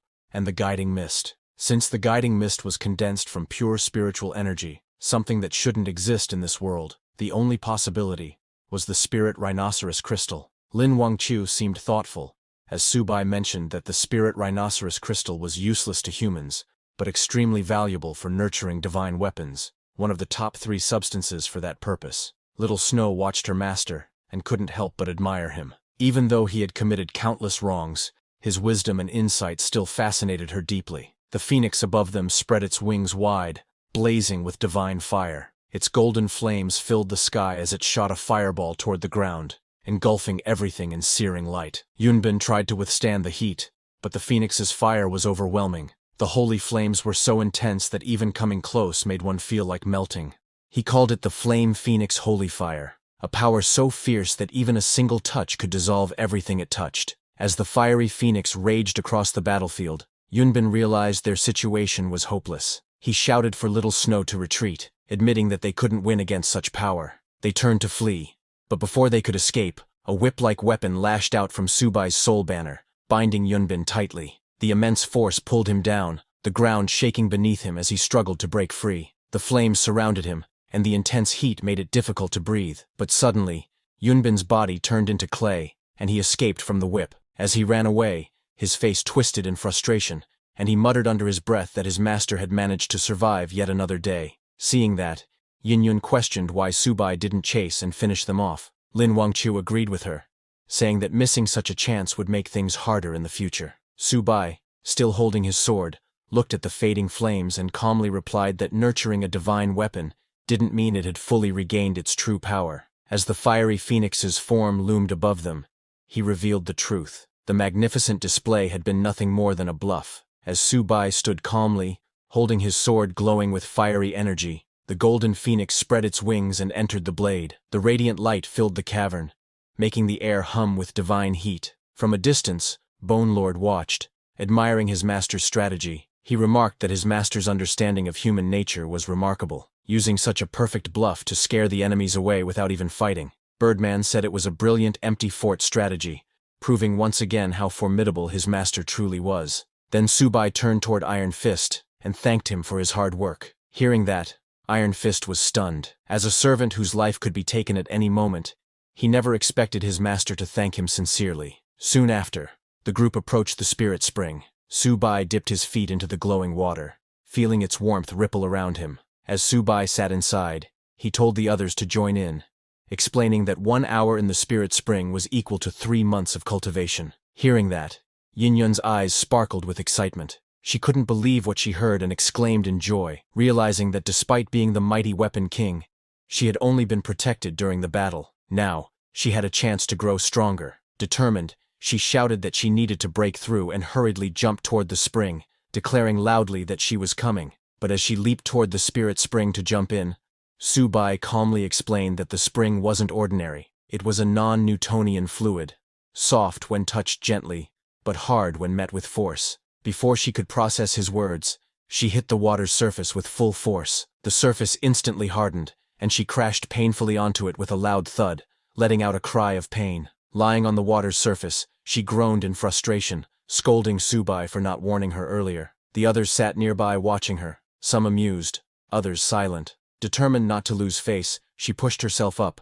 muttering that she wouldn't fall for anyone's smooth talk. Meanwhile, Bone Lord and Birdman soaked in the spirit spring nearby, steam rising around them. They let out satisfied sighs, saying it felt like millions of ants were crawling through their bones and that their nerve cells were growing rapidly. At a distance, Iron Fist watched Subai quietly. He thought about how strange it felt to serve someone after being his own master for so long, but to his surprise, he realized that following Subai didn't feel bad at all. Inside the spring, Yin-Yun relaxed as the warmth spread through her body. The pain she had felt before disappeared, replaced by a tingling sensation. Her eyes glimmered as she sensed her power stirring once more. She was on the verge of a breakthrough. Lin Wangchu sat at the edge of the spirit spring, her expression firm with determination. She clenched her fists and told herself that she needed to awaken too. She couldn't keep holding Subai back. As her feet touched the glowing water, a wave of warmth spread through her body. She gasped softly, feeling both surprised and comforted by the strange sensation. Her entire body began to react, as if something deep inside her was awakening. Immediately, memories started to surface. Visions of Subai's teachings filled her mind. She remembered his lessons, their battles together, slaying demons and exorcising evil across the land. The scenes grew darker. Corpses piled high, natural disasters ravaged the world, and countless lives were lost. Her eyes snapped open, trembling as realization struck her. The man she admired, Subai, appeared in her memories not as a savior, but as the cause of endless calamity. Her voice shook as she muttered his name. Then, in a moment of awakening clarity, she corrected herself. He wasn't just Subai, he was her master. Anger surged within her. She stood up in the water, glaring fiercely. In her mind, she accused him of spreading chaos, causing disasters, and making millions homeless. In fury, she called him what she now believed him to be, a demon. As the energy within the spirit spring surged, Subai opened his eyes, sensing a shift inside his body. The system window appeared before him. His realm had advanced to the early golden core stage. A faint smile formed as he realized he had finally broken through. Golden light pulsed within his body. The energy channels inside him felt smoother, his senses sharper. Everything around him, every sound, every ripple, felt clearer and more alive than ever before. He looked around and noticed the others in the spring, his servants and undead. Their emotions and thoughts seemed to echo faintly in his mind. He could sense their contentment, their acceptance of him as their master. He nodded slightly, realizing that to lead them properly, one needed both kindness and authority, reward and discipline. That balance, he thought, was the key to control. Just then, his calm expression shifted as he noticed Lin Wangchu nearby. She stared at him with a troubled look, her hand trembling slightly. A sudden memory and confusion clouded her gaze. She stood up, clenching her teeth. The aura around her flared as she called out her weapon. Flames burst forth, and her sword materialized with a flash. "Phoenix Cry!" she shouted, her killing intent filling the air. She raised the weapon, pointing it at Subai. Her voice was sharp and trembling with anger. She called Subai master, then corrected herself and called him a demon, saying he should have died long ago. Lin Wangchu's eyes burned with fury as she lunged forward, her weapon igniting in brilliant flames. She screamed for him to give her his life, the fiery aura swirling around her like wings of destruction. Subai stood calmly in the spring, watching her approach. The heat from her attack rippled through the air, shaking the ground beneath them. Nearby, the others reacted in shock. Yin-Yun gasped, unable to believe what she was seeing. She couldn't understand what was going on. Why was little sister Lin attacking Mr. Subai? Iron Fist was equally stunned and shouted that she was just an ordinary person a moment ago. How did she suddenly become so powerful? Even the Bone Lord, usually fearless, began to panic. He turned to Birdman, saying their master might not be able to block that strike. Birdman nodded nervously, saying it was over. They were doomed again. Seeing Lin Wangchu coming, Subai analyzed the situation calmly. Lin Wangchu had just regained her past memories, and her current strength should have only reached the foundation establishment stage. However, her sword, Phoenix Cry, was her personal weapon, and it had just absorbed the spirit rhinoceros crystal, making it far more powerful than before. He realized this attack was overwhelming. The sword strike was too strong for him to block in his current state, unless he took a desperate measure. His eyes hardened with resolve. He thought that if he couldn't stop her attack any other way, he would self-destruct his golden core and rebuild it later. That was his only option. As Lin Wangchu lunged forward with blazing energy, her sword roared with fiery power. Subai got ready to face it head-on. He released his power, the entire spring erupting in a surge of light and flames. But just at the moment of impact, Lin Wangchu's strength suddenly vanished, and her body went limp, falling unconscious before she could understand what had happened. Subai stood there unharmed, the flames fading around him. In the distance, Iron Fist stared in disbelief, seeing that she had just fainted. Still tense from the battle, he sighed in relief, saying he had been ready to sacrifice himself to block her sword, only for the fight to end just like that. Subai stood calmly at the edge of the spirit spring, looking down at the unconscious Lin Wangchu floating on the water. Her weapon still rested in her hand. Turning to Bone Lord, Subai ordered him to go check what trick she was up to. Bone Lord nodded. It stepped forward, lowering its bony hand into the water to inspect her condition. After a moment, Bone Lord raised its head and spoke in a deep voice, telling Subai that her brain's neural pathways had been blocked. That's what caused her to lose consciousness. It seemed to be some kind of mental control technique. Hearing that, Subai's eyes narrowed. Mental control, he repeated quietly,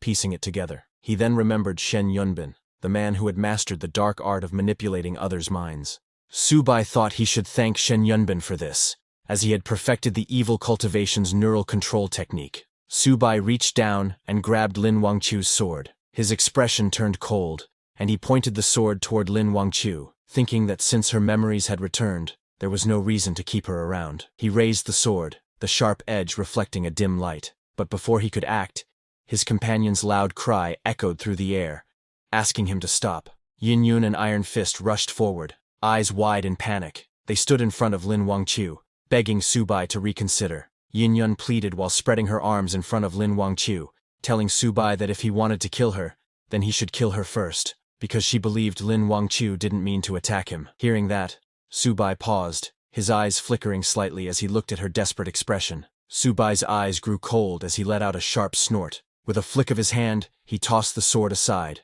the blade striking the rocks with a loud clang. He turned slightly, his voice calm, but filled with killing intent. He said that once he left the spirit spring, the next time he saw Lin Wangchu would be the moment he killed her. Without another glance, he ordered Bone Lord, Birdman, and Iron Fist to follow him. Lightning surged around him as he took out his soul banner, his followers gathering behind him. As Subai moved forward, his thoughts darkened. Both Lin Wangchu and Little Snow had accused him of committing countless evils. Yet he, an immortal lord, had never done such things. He hadn't saved every being, but neither had he harmed them. He believed Shen Yunbin had framed him more than anyone else. Subai then jumped into the spirit spring. Once underwater, his expression turned grim. He thought about his ungrateful disciple Shen Yunbin, and those female disciples who had tried to kill him. If he didn't kill them, they would kill him first. Determined, he clenched his weapon tighter, thinking that since he needed more power, he would seize every chance to gain it. As he swam deeper, he noticed something strange. The spirit spring wasn't just a legend. Beneath its depths lay an entrance to other worlds. The unknown below shimmered with both danger and possibility. As he reached the ground, his eyes sharpened as glowing crystals illuminated the underwater path. He was shocked to see that place, his gaze fixed ahead as he descended into the mysterious realm. As Subai swam deeper into the glowing green depths of the spirit spring, the light of the crystals guided his way. The walls around him shimmered like jade, and ancient runes glowed faintly beneath the water. He reached out his hand and pressed it against the shining wall. The moment his palm touched it, the wall trembled and began to open, releasing waves of powerful spiritual energy. A strong current surrounded him, twisting and surging with force. The energy pulsed violently as his body endured the pressure. Subai clenched his teeth, holding firm against the storm of spiritual power. Suddenly, he felt a shock run through him and grunted in pain as light exploded around him. When the energy finally settled, he looked around in awe. The air was thick with spiritual energy, so dense it almost felt tangible. It was on the same level as the previous immortal realm. But soon, he realized something was wrong. The energy wasn't pure. It carried traces of poison. He narrowed his eyes, covering his mouth as he thought. He couldn't absorb this energy directly. Still, with his body's resistance, he could endure it for at least an hour. Just then, faint buzzing sounds echoed through the glowing mist. Subai lifted his head to see dozens of strange flying insects emerging from the energy clouds, their wings sharp, their eyes glowing red. The poisonous creatures had noticed his presence. Subai raised his soul banner and ordered Bone Lord to attack the incoming swarm. Bone Lord came out of the soul banner and roared in response, charging forward without hesitation. With his massive weapon, Bone Lord smashed through the air, shattering several flying creatures in a single swing. Each kill echoed with system notifications. As he killed advanced monsters, he gained 10,000 Souls Banner XP. The messages repeated rapidly, one after another. Subai noticed the change. Earlier, killing corpse minions and regular monsters hadn't increased the 10,000 Souls Banner's experience, but now the numbers were climbing. He realized the truth. These mosquito-like creatures were advanced class monsters, and there were countless of them swarming around. A faint smile formed on his lips as he muttered that this smelled good. Sensing the surge of energy in the air, he raised his weapon, the 10,000 Souls Banner. As ghostly wails filled the space around him, the banner spun violently, drawing in the souls of the fallen monsters. Meanwhile, Bone Lord, Birdman, and Iron Fist devoured some of those monsters' souls. Iron Fist bit down on one of the creature's souls, green liquid spilling from his mouth. He laughed, saying this was delicious, and that it felt like his strength was growing again. Bone Lord looked out in excitement, saying he saw a huge batch up ahead. Subai's eyes glinted coldly as he raised his hand and ordered them to charge and kill them all. His army roared in excitement, rushing forward as the air filled with the sound of wings breaking and the cries of the damned. The 10,000 Souls Banner began to glow brightly as its level rose to 6. A system message appeared, revealing its new ability. It could now pull in 100 souls at once, forcing them to battle among themselves until only the strongest remained. The victorious soul would then stabilize and take up a regular undead slot. Subai looked at the glowing banner and smiled, saying this was interesting. With energy swirling around him, he raised the banner high and commanded, "Spirits, come forth!" The 10,000 Souls Banner unleashed a powerful force. Countless glowing mosquito-like spirits were pulled into an otherworldly space, their wings buzzing violently as they began to clash. One by one, they fought fiercely, struggling to devour each other until only the most powerful remained. Meanwhile, outside the spirit spring, in the cave glowing with a reddish hue, Yin-Yun rested quietly in the spring. Steam rose softly around her as she soaked in the warm water. Beside her, Lin Wangqiu was lying on the ground, but she slowly began to wake up. As she opened her eyes, she became cautious, her expression cold and serious. As she saw Yin-Yun still in the spring, she muttered under her breath, recognizing her as Yin-Yun, one of the people connected to that villain Subai. Her grip tightened around her sword's hilt as her thoughts darkened. She decided it would be safer to eliminate Yin-Yun first, before dealing with the main threat. But as she prepared to strike, a sudden wave of killing intent filled the cave. Yin-Yun sensed it instantly, her sharp eyes flashing open. She stared toward Lin Wangqiu, her calm replaced by focused alertness. In that moment, Yin-Yun realized Lin Wangqiu had changed. She was no longer the kind or innocent girl she once knew. Yin-Yun clenched her weapon underwater, annoyed at herself for saving Lin earlier. She thought she should have left her to Subai. Still, if Lin dared to attack, she was ready to strike back and break her leg in a single blow. Lin Wangqiu raised her sword, ready to act, but hesitation filled her mind. Her thoughts wavered. A villain is a villain, but Yin-Yun is Yin-Yun, so why can't I do it? Her hands trembled slightly as reason returned to her eyes. Lowering the blade, she whispered to herself that she couldn't recklessly kill the innocent, even in a world full of enemies. As Lin Wangqiu turned to leave the cave, Yin-Yun, still in the hot spring, looked up in surprise and asked where she was going. Lin didn't answer. Her steps were unsteady, her hand pressed against her head as she muttered in pain. She remembered the time Yunbin pointed his sword at her. Her expression darkened as she realized Yunbin was determined to kill her. Thinking of her past, Lin Wangqiu's heart twisted. She whispered about her senior brother, wondering if he truly wanted to kill her just because she had chosen to stand by her master. And yet, her evil master had held back when dealing with her. Her head throbbed again, and she clutched it in pain. The more she tried to think clearly, the more confusion clouded her thoughts. Emerging from the cave into the light, she gazed at the blue sky and spoke softly to herself. She called her master a villain, someone unforgivable, and convinced herself that if he lived, the world would fall into chaos. She repeated again and again that she should trust and follow her senior brother. Just then, cold laughter echoed through the air, familiar and eerie. Lin Wangqiu froze, her eyes widened as she recognized the voice. It was her senior brother's laughter. Pain shot through her head as the laughter grew louder, echoing endlessly in her mind. She screamed, clutching her temples in agony. Dark birds flew up from the forest below, scattering into the bright sky as Lin Wangqiu fell on the mountain path, unconscious. At the same time, in the spirit spring, as the 10,000 Souls banner spun in midair, violent energy surged throughout the area. The air trembled as countless souls trapped within the banner clashed against one another in a chaotic storm of power. Subai sat calmly at the center of it all, eyes closed, while his Bone Lord stood guard beside him. The battle between the gathered souls intensified, bright bursts of blue light erupting in every direction. Iron Fist raised his armored fist, protecting the area from the soul fragments flying out of control. Moments later, Subai opened his eyes and said calmly that the banner had already collected 100 souls.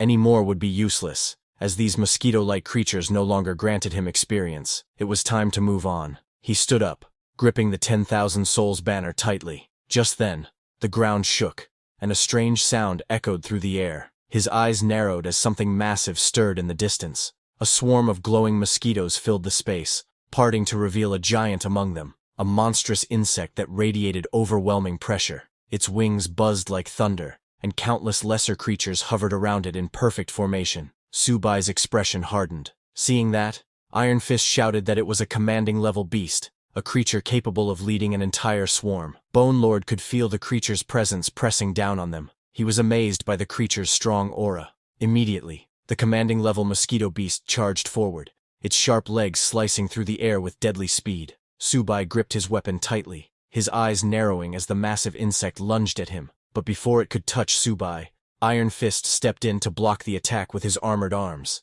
The impact was too strong. His armored arm shattered under the force. He fell back, clutching his injured limb in pain, muttering through gritted teeth that his arm was broken. Bone Lord quickly moved beside Subai and spoke in a deep, urgent tone, warning that this place was not suitable for a prolonged fight. He advised his master to withdraw before the situation worsened. Subai stood silently for a moment, thinking. His poison resistance was nearing its limit, and staying longer could be dangerous. Still, his gaze hardened as he looked at the giant mosquito beast hovering before him. Leaving now would be the safe choice, but letting such a valuable creature escape would be a great loss. With determination burning in his eyes, Subai decided that abandoning this treasure would be truly regrettable. Looking at his summons, Subai felt that their bodies were getting weaker. He realized that they couldn't hold on much longer and had to leave first. He swung his soul banner underwater and summoned them back into the soul banner.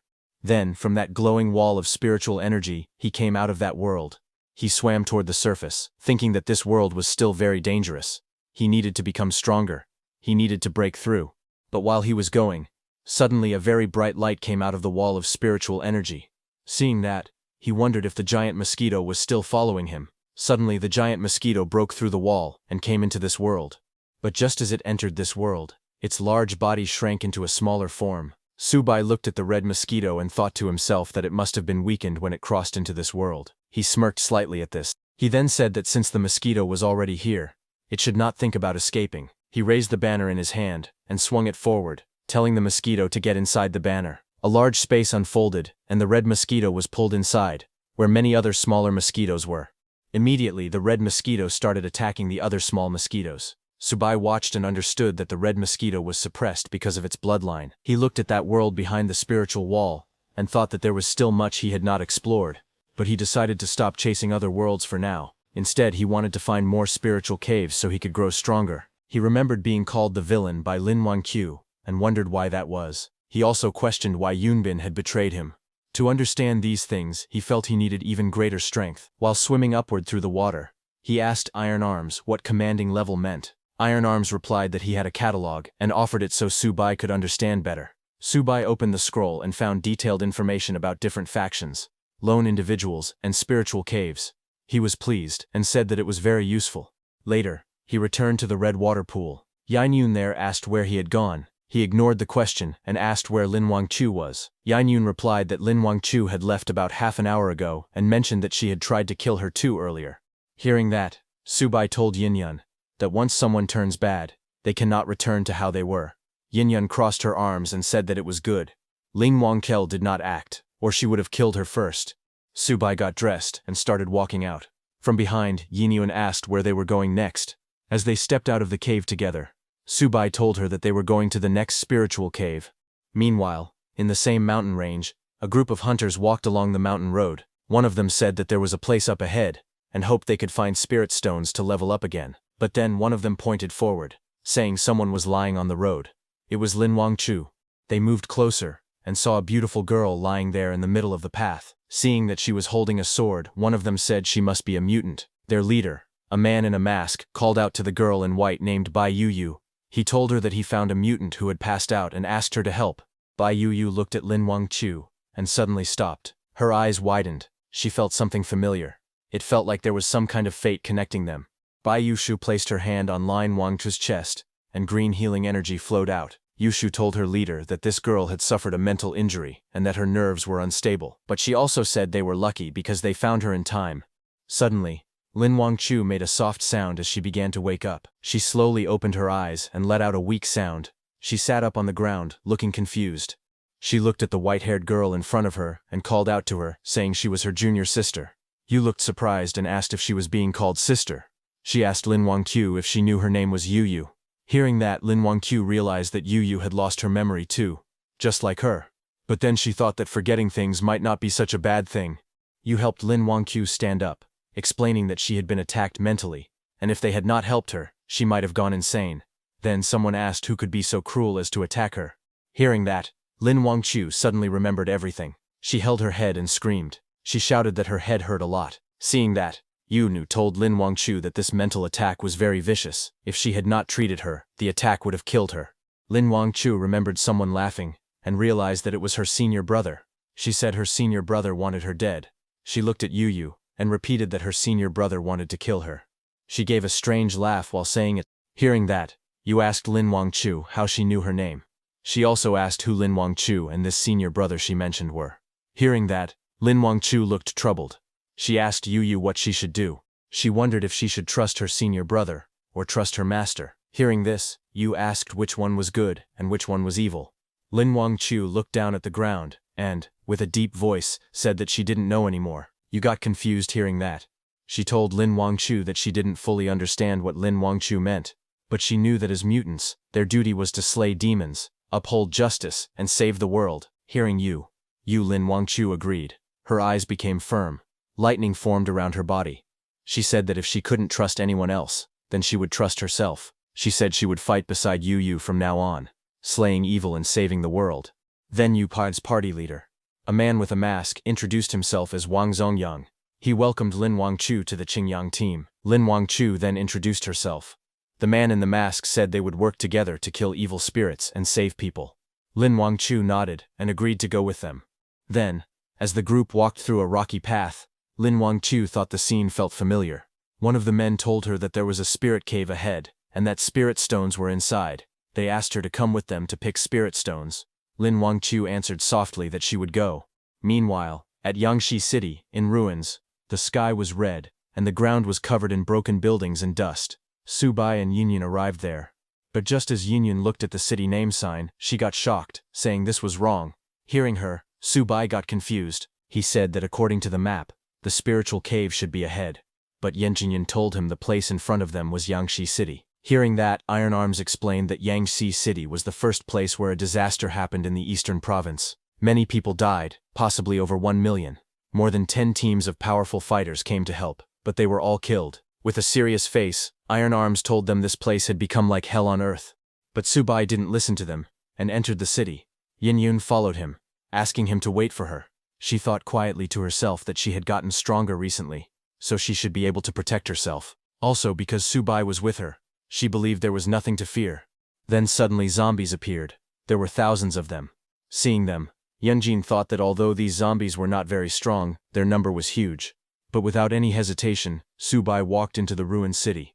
Yunjin was very nervous because they had just entered the city. Suddenly, a message appeared in front of Subai, saying that the Ghoul cultivation was complete, and the Ghoul King had been created. It asked if he wanted to take it. He chose to accept it. Another message said the collection was complete, and now 1 ordinary undead had been collected out of 10. Hearing that, Subai lifted his soul banner and spoke to the Ghoul King, telling it to go. The Ghoul King, which looked like a large flying insect, flew out. It rushed into the crowd of zombies and began killing them. The zombies screamed as the Ghoul King attacked. Blood splattered everywhere. Bone Lord, watching from the soul banner, was shocked. He wondered if this was the master's new servant. He felt that the Ghoul King might even be stronger than him. Seeing the Ghoul King, Iron Arms realized that he still needed to train more. Yin watched as the Ghoul King killed all the zombies. She realized she didn't need to worry. She felt relieved. Subai looked at the Goo King in front and told it that it did well. He told the Goo King to come back into the banner, saying there would be a chance for it to become a powerful servant in the future. The Goo King entered the soul banner and was put in a barrier. Looking at Bone Lord and the others, the Goo King wondered if it would become a true servant like the others around the master. It said that it would work hard for its master. Hearing this, Bone Lord, Birdman, and Iron Arms grew quiet, not knowing what to do. Then a hand suddenly came out from under broken stones. An old man climbed out and called out for Subai to wait. The old man ran toward them. He thanked Subai and Yainyun for saving them, but he warned them not to go forward any further, because it was dangerous ahead. Hearing that, Yainyun smiled and told the old man not to worry. She explained that they both had special powers, and they were very strong. The old man shook his head and said softly that they did not understand. The old man then explained to them that Yangshi City was the first city to fall after the apocalypse. He said that the monsters in the outer areas were just ordinary ones, but the deeper someone went into the city, the stronger the monsters became. He said that inside the city, there were monsters taller than buildings. He mentioned that there was once a team of 30 superpowered people who entered. They were strong and killed zombies easily, like cutting melons. However, that entire team was wiped out before they could even enter the middle of the city. The old man continued. He said that he once saw a very strong man and woman holding hands and running away like they were desperate. In the end, the man was hit by a monster and died, his body crushed into pulp. Hearing this, Yun looked at Subai, and while hesitating, asked quietly if they should retreat. Iron Arms told Subai that the danger ahead was extremely great. He said that the most important thing now was for Subai to improve his strength first. Subai listened to them all and then smiled slightly. Subai walked forward through the ruined city, saying that luck has always been like this. He said this was both an opportunity and also luck. In the distance, the old man watched them. He sighed and said that it was hard to convince a ghost with kind words. A child beside him called the old man grandfather, and asked if those two were also going to face the huge monster. The old man told the child to call everyone out. He said that since the zombies were killed, they were free and could leave. Hearing that, the children cheered loudly. They shouted that everyone was saved. Hearing the child's voice, more and more people came out from hiding and began to celebrate. They laughed and said that they were finally saved. They called for others to come out too. A large group of survivors gathered in the street. They shouted that they were saved and safe now. But suddenly, a man who was hiding in a cave shouted at the boy named Xiaodong, telling him that his real grandfather was still lying in the basement. The man in front of them was not his grandfather. He told them to come back quickly. Hearing that, Xiaodong turned and looked at the old man in confusion. He called out, asking if this person was really his grandfather. The old man lowered his head and suddenly smiled strangely. Then the old man's body changed. A monster inside him came out, with long tentacles forcing their way out of his mouth. The monster spoke, saying that they had finally come out and shown themselves. The monster's tentacles spread out as it revealed its true form, shouting that it was starving. A huge mutant monster appeared. Everyone panicked. They shouted that it was a mutant and they should run. People fled in fear, trying to escape as the monster's tentacles chased and surrounded them. Because they had gotten so close, they could not escape. People were being dragged and wrapped by the monster's tentacles. They shouted in fear, asking for help. The monster made a creepy laughing sound as it looked at them. Then the monster opened its mouth full of sharp teeth, tossed people into the air and bit down.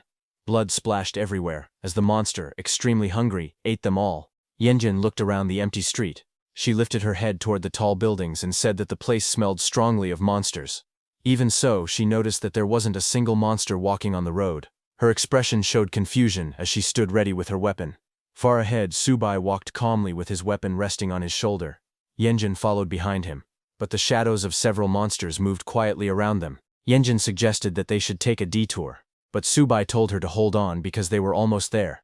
Yandian stepped forward with confidence. She said she was very brave and wanted to follow him even in a dangerous place like this. As she took another step, a monster hiding below grabbed her leg. Its fingers wrapped tightly around her thigh. At that moment, a monster lunged forward with its mouth wide open, showing sharp teeth inside a dark circular throat. Its body twisted in the air as it prepared to attack. Yandian looked around quickly as more monsters suddenly leaped from the buildings and the ground. Their bodies flew toward them from every direction. She realized what was happening and shouted that it was an ambush. Subai turned slightly, while Yinyun raised her weapon, surrounded by many monsters closing in fast from all sides. The air filled with swirling movement as the creatures rushed toward them. Subai immediately raised his soul banner and summoned the red mosquito, ordering it to go. The monsters rushed toward them, but Subai's summoned mosquito moved first. It shot forward and cut through the monsters in a single sweep. Bodies were thrown into the air as blood splashed across the road. A system message appeared in front of Subai, saying that killing an advanced monster gave him 10,000 points and more experience for his soul banner. He looked at the message and thought quietly. He realized every monster here was an advanced class. In other places, such monsters were treated like small bosses. But in this strange city they were no different from mosquitoes from another world. Subai smirked slightly as he understood what that meant. Since they were all advanced monsters, he simply needed to deal with them, one after another. With a firm voice, he ordered his other summons to kill again. His undead team of Bone Lord, Birdman, and Iron Fist charged forward with lightning covering their bodies. Birdman cried out loudly and flew into the sky. Its scream created a powerful sound wave that spread through the streets. The monsters below clutched their heads and screamed as the sonic attack shook the whole area. Sujai watched Birdman and smiled. He told it that its sonic power had become much stronger. The battlefield shook as the fight continued. Bone Lord rushed forward with his heavy armor and giant axe, smashing through the crowd of monsters. Above him, Birdman spread its glowing wings and released waves of spiritual sound, shaking the creature's minds. The mosquito creature moved quickly between enemies. Its movements were sharp and hard to follow, stabbing monsters from every angle. Beside it, Iron Fist blocked attacks with his metal arms and struck back with powerful punches. Their teamwork made the front line stable. Together, their cooperation looked surprisingly well balanced. The scene showed many monsters falling from their combined attacks. Not just them. Yin Yun also landed a solid hit on one of the creature's heads. The impact sent the monster flying. She looked around at the battlefield filled with low-level monsters. She stood behind Subai and asked calmly why they were wasting time killing such weak creatures. Subai did not answer immediately. Instead, he stepped forward. His hand gripped the soul banner tightly, and power began to surge around him. Lightning-like energy wrapped around his arm and the weapon. Suddenly, a huge burst of blue energy shot upward. It spread out like a storm, wiping out all the weak monsters in front of him. Bodies scattered, and the ground cracked under the force. In the middle of the explosion of power, Subai stood calmly holding the spear, surrounded by the bright blue glow. He finally spoke, saying that killing these creatures was meaningless, and that they were only clearing the path ahead. Then, as the dust settled, the view shifted to the tall buildings nearby. A quiet message appeared, hinting at the next goal. The second item. Another glowing system window floated above Subai, showing that the 10,000 souls banner had leveled up to level 7. Subai looked pleased as he watched the message. He smiled lightly and thought that 1,000 monsters had been killed very quickly. Another system message appeared, explaining a new ability. It said that the banner could now refine the absorbed souls and turn them into energy that his servants could use. It also said that both Subai and his servants would gain some abilities from the refined souls. A large ancient cauldron appeared, releasing streams of bright blue energy that flowed upward like twisting water. The refining ability activated, pulling soul energy into the cauldron. Subai observed the change and realized this ability gave him even better ways to motivate his underlings. As the energy spread out, it wrapped around his summoned servants. Bone Lord clenched his fist and said he could feel his strength recovering quickly. Iron Fist also felt thrilled, saying it was more than recovery, he felt like he was improving. The Birdman flapped its glowing wings and happily let out loud quacking sounds, shouting that it felt extremely powerful and high in energy. Meanwhile, the mosquito creature flew into a horde of monsters and sliced through them, killing many in a single sweep. Blood sprayed everywhere as the creature tore through the enemies with increasing speed. It hoped that by doing so, it could eventually become Subai's official servant. On the other hand, Yen rushed forward with great speed. She swung her leg hard and kicked a large monster, sending blood flying in the air. After the fight, she stood in the battlefield with sweat on her skin. Her clothes were torn, and she held a wooden stick in her hand. She thought that all the constant killing had made her bones and muscles feel weak, but at the same time she felt her body finally absorb all the remaining spiritual spring. She wondered if this was Subai's true intention. She looked at Subai's back and with a smile thanked him for helping her grow. She then softly said his name, Subai, and declared in her mind that she, Chuan Yen Yun, would stay committed to him for the rest of her life. As she stood there, that old man from before called out to them from far away, shouting, "Young man." The old man slowly walked toward them with a cane, wincing in pain, while the destroyed street and fallen bodies lay around him. Yun Yun turned, worried, and ran toward him while supporting his frail body. Subai looked back at them without speaking, while the old man struggled forward with a cane, groaning in pain. Yun Yun asked the old man why he had come. The old man replied that he simply couldn't leave them by themselves. With a tired smile, he told them that they were the strongest ability users he had ever met, but he warned them not to move any farther ahead. Subai listened to the old man in silence, his expression becoming serious. Then he turned away, gripping his soul banner. But his full attention was behind him on that old man. He told his summons to get ready for battle, and told the old man not to worry about them. The old man leaned heavily on his cane, his face strained with fear and exhaustion. Yin Yun stood beside him, protectively. As she tried to speak, something unexpected happened. A tentacle-like creature suddenly wrapped tightly around her upper body. Her eyes widened in shock, and she gasped. She stared at the monster restraining her, and shouted in disbelief. But before she could understand anything, she was suddenly grabbed by a thick tentacle. She let out a sharp cry as the tentacle wrapped around her waist and legs, pulling her upward. Her body twisted in the air while the creature dragged her closer. In the next moment, the huge monster opened its enormous mouth. Countless sharp teeth lined the inside of the dark hole. The tentacles pulled her closer and closer toward that gaping mouth as she struggled, biting down on one of the limbs in fear.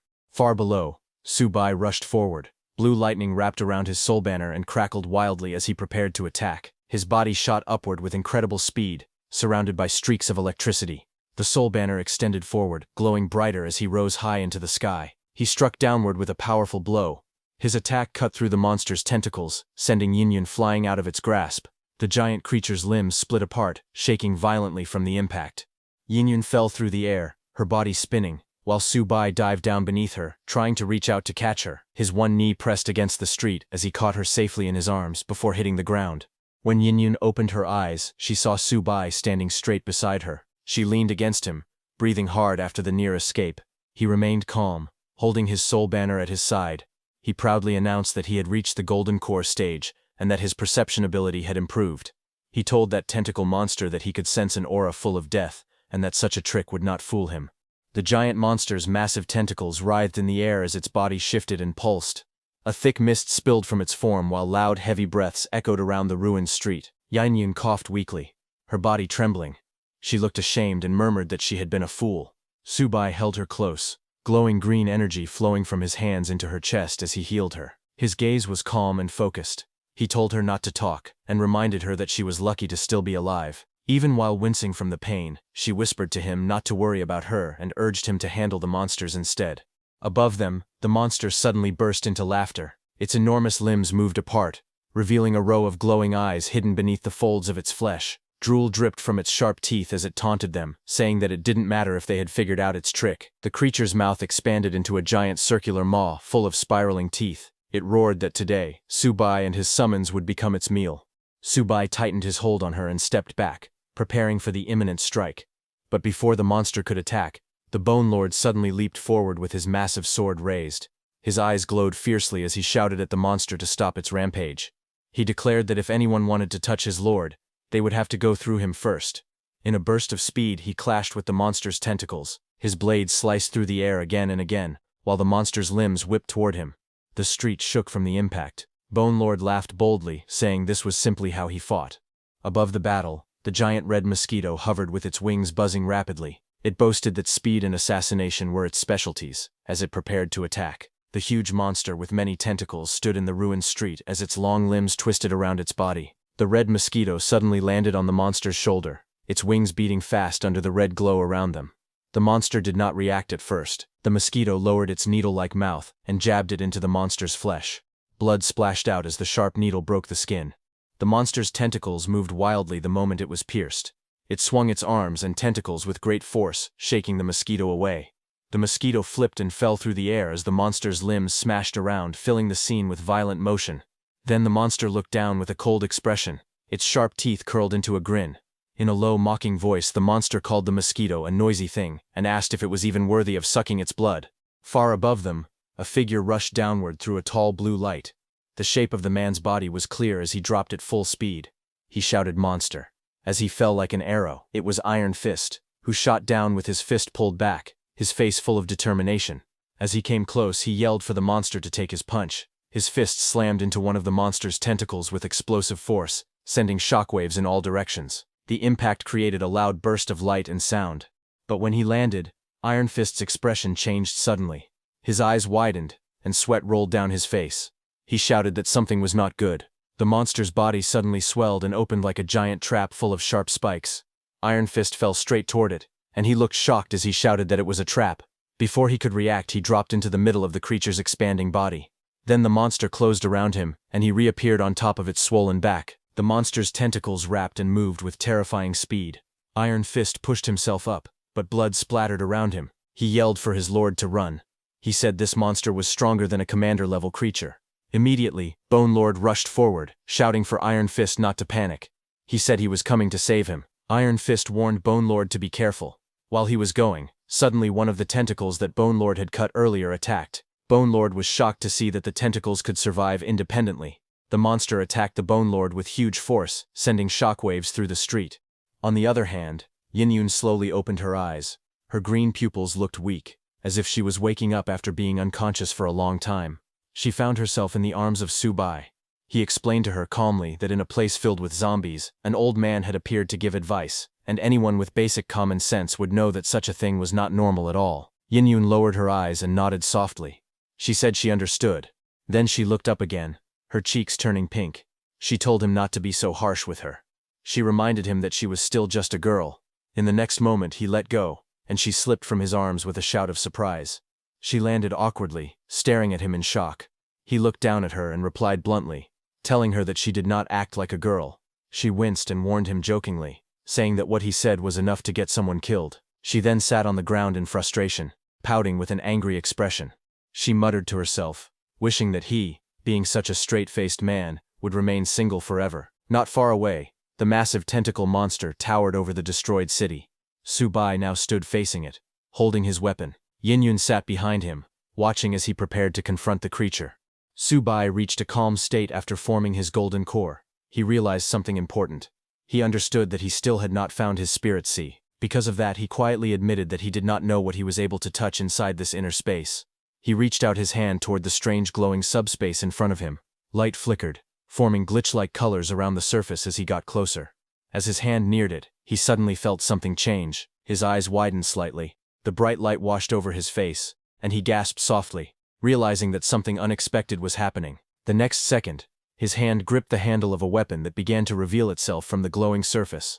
The blade slid out with a sharp motion, accompanied by bright symbols and a surge of spiritual energy. The weapon was large, heavy, and shaped like a deadly saw blade, with jagged edges and a core that glowed like a red gem. As soon as it fully appeared, it released a violent burst of power. Purple lightning wrapped around the blade and crackled through the air. Subai stood tall with one arm raised high, holding the blade as purple lightning exploded around him and stretched toward the sky. This blade in Subai's hand was the blade he used before entering the God realm. Wherever it moved, even gods would fall. The blade held a record. A single golden core realm cultivator once used it to kill a cultivator from the god wandering realm. That was why it earned its name, the Sawing God Blade. He looked at the weapon with calm familiarity. Lightning continued to dance around it as he tightened his grip. With a slight confident smile, he greeted the weapon like an old companion and said that it had been a long time since they last met. The giant octopus-like monster narrowed its glowing eyes, watching Subai from a distance. Its expression showed annoyance, and it muttered to itself that he was playing tricks. It whispered a question to itself, wondering what the God-wandering realm and the Golden Core realm even meant. But suddenly, its hesitation turned into rage. Its huge jaws opened wide, showing rows of sharp teeth glowing red, and it roared loudly, telling Subai to go and die. At the same moment, the creature's many tentacles swung forward, trying to crush him. Subai held his weapon tightly. Purple lightning crackled across the blade as he moved. His eyes were calm, and his body leaned forward as if he were ready to burst into action. In the next moment, his whole body shot upward, leaving behind streaks of purple energy. The monster raised its massive limbs to block, but Subai came down fast from the sky. Lightning wrapped around him like a storm. He swung the huge serrated blade with both hands. The monster's red eyes widened as it realized what was happening. It tried to react, but it was too late. The blade sliced downward in a long bright line of purple light. A thin vertical beam appeared from the sky to the ground, cutting straight through the creature. For a brief moment the monster froze completely still. Then its huge body split apart from top to bottom. Purple lightning flashed across the cut, and an explosive wave followed. A violent blast of yellow and orange flames erupted as the monster's body exploded. Pieces of limbs flew outward, swallowed by the huge explosion. Pieces of the monster's tentacles fell everywhere. An iron fist came out of the monster's stomach and crashed to the ground. He let out a pained groan as he struggled to get up, surrounded by broken flesh. Not far away, Yunjun watched the destruction with wide shining eyes. Behind her, Bone Lord and Birdman stood proudly. Birdman stared at the scene and asked if this was truly the Lord's strength. Yunjun looked amazed. She noted how the monster was defeated so quickly. and said that Subai was incredibly strong. Just then, a faint laugh echoed from the ground. Union and Bone Lord turned their heads toward the sound. The broken pieces of the monster twitched, and a faint voice murmured, "Awesome," from somewhere inside the pile. Suddenly, what remained of the monster began to move again. Tentacles shot upward, smashing against the ground and scattering rubble. A dark voice warned them not to think they'd won. From the dust, a new shape rose. What looked like part of the creature's body reformed itself, pulling together into a massive figure. The monster muttered the words, "My body," as it rebuilt. Dust swirled around its frame as it stood tall again. The next moment, its eyes glowed fiercely, its huge mouth stretched open, filled with sharp teeth.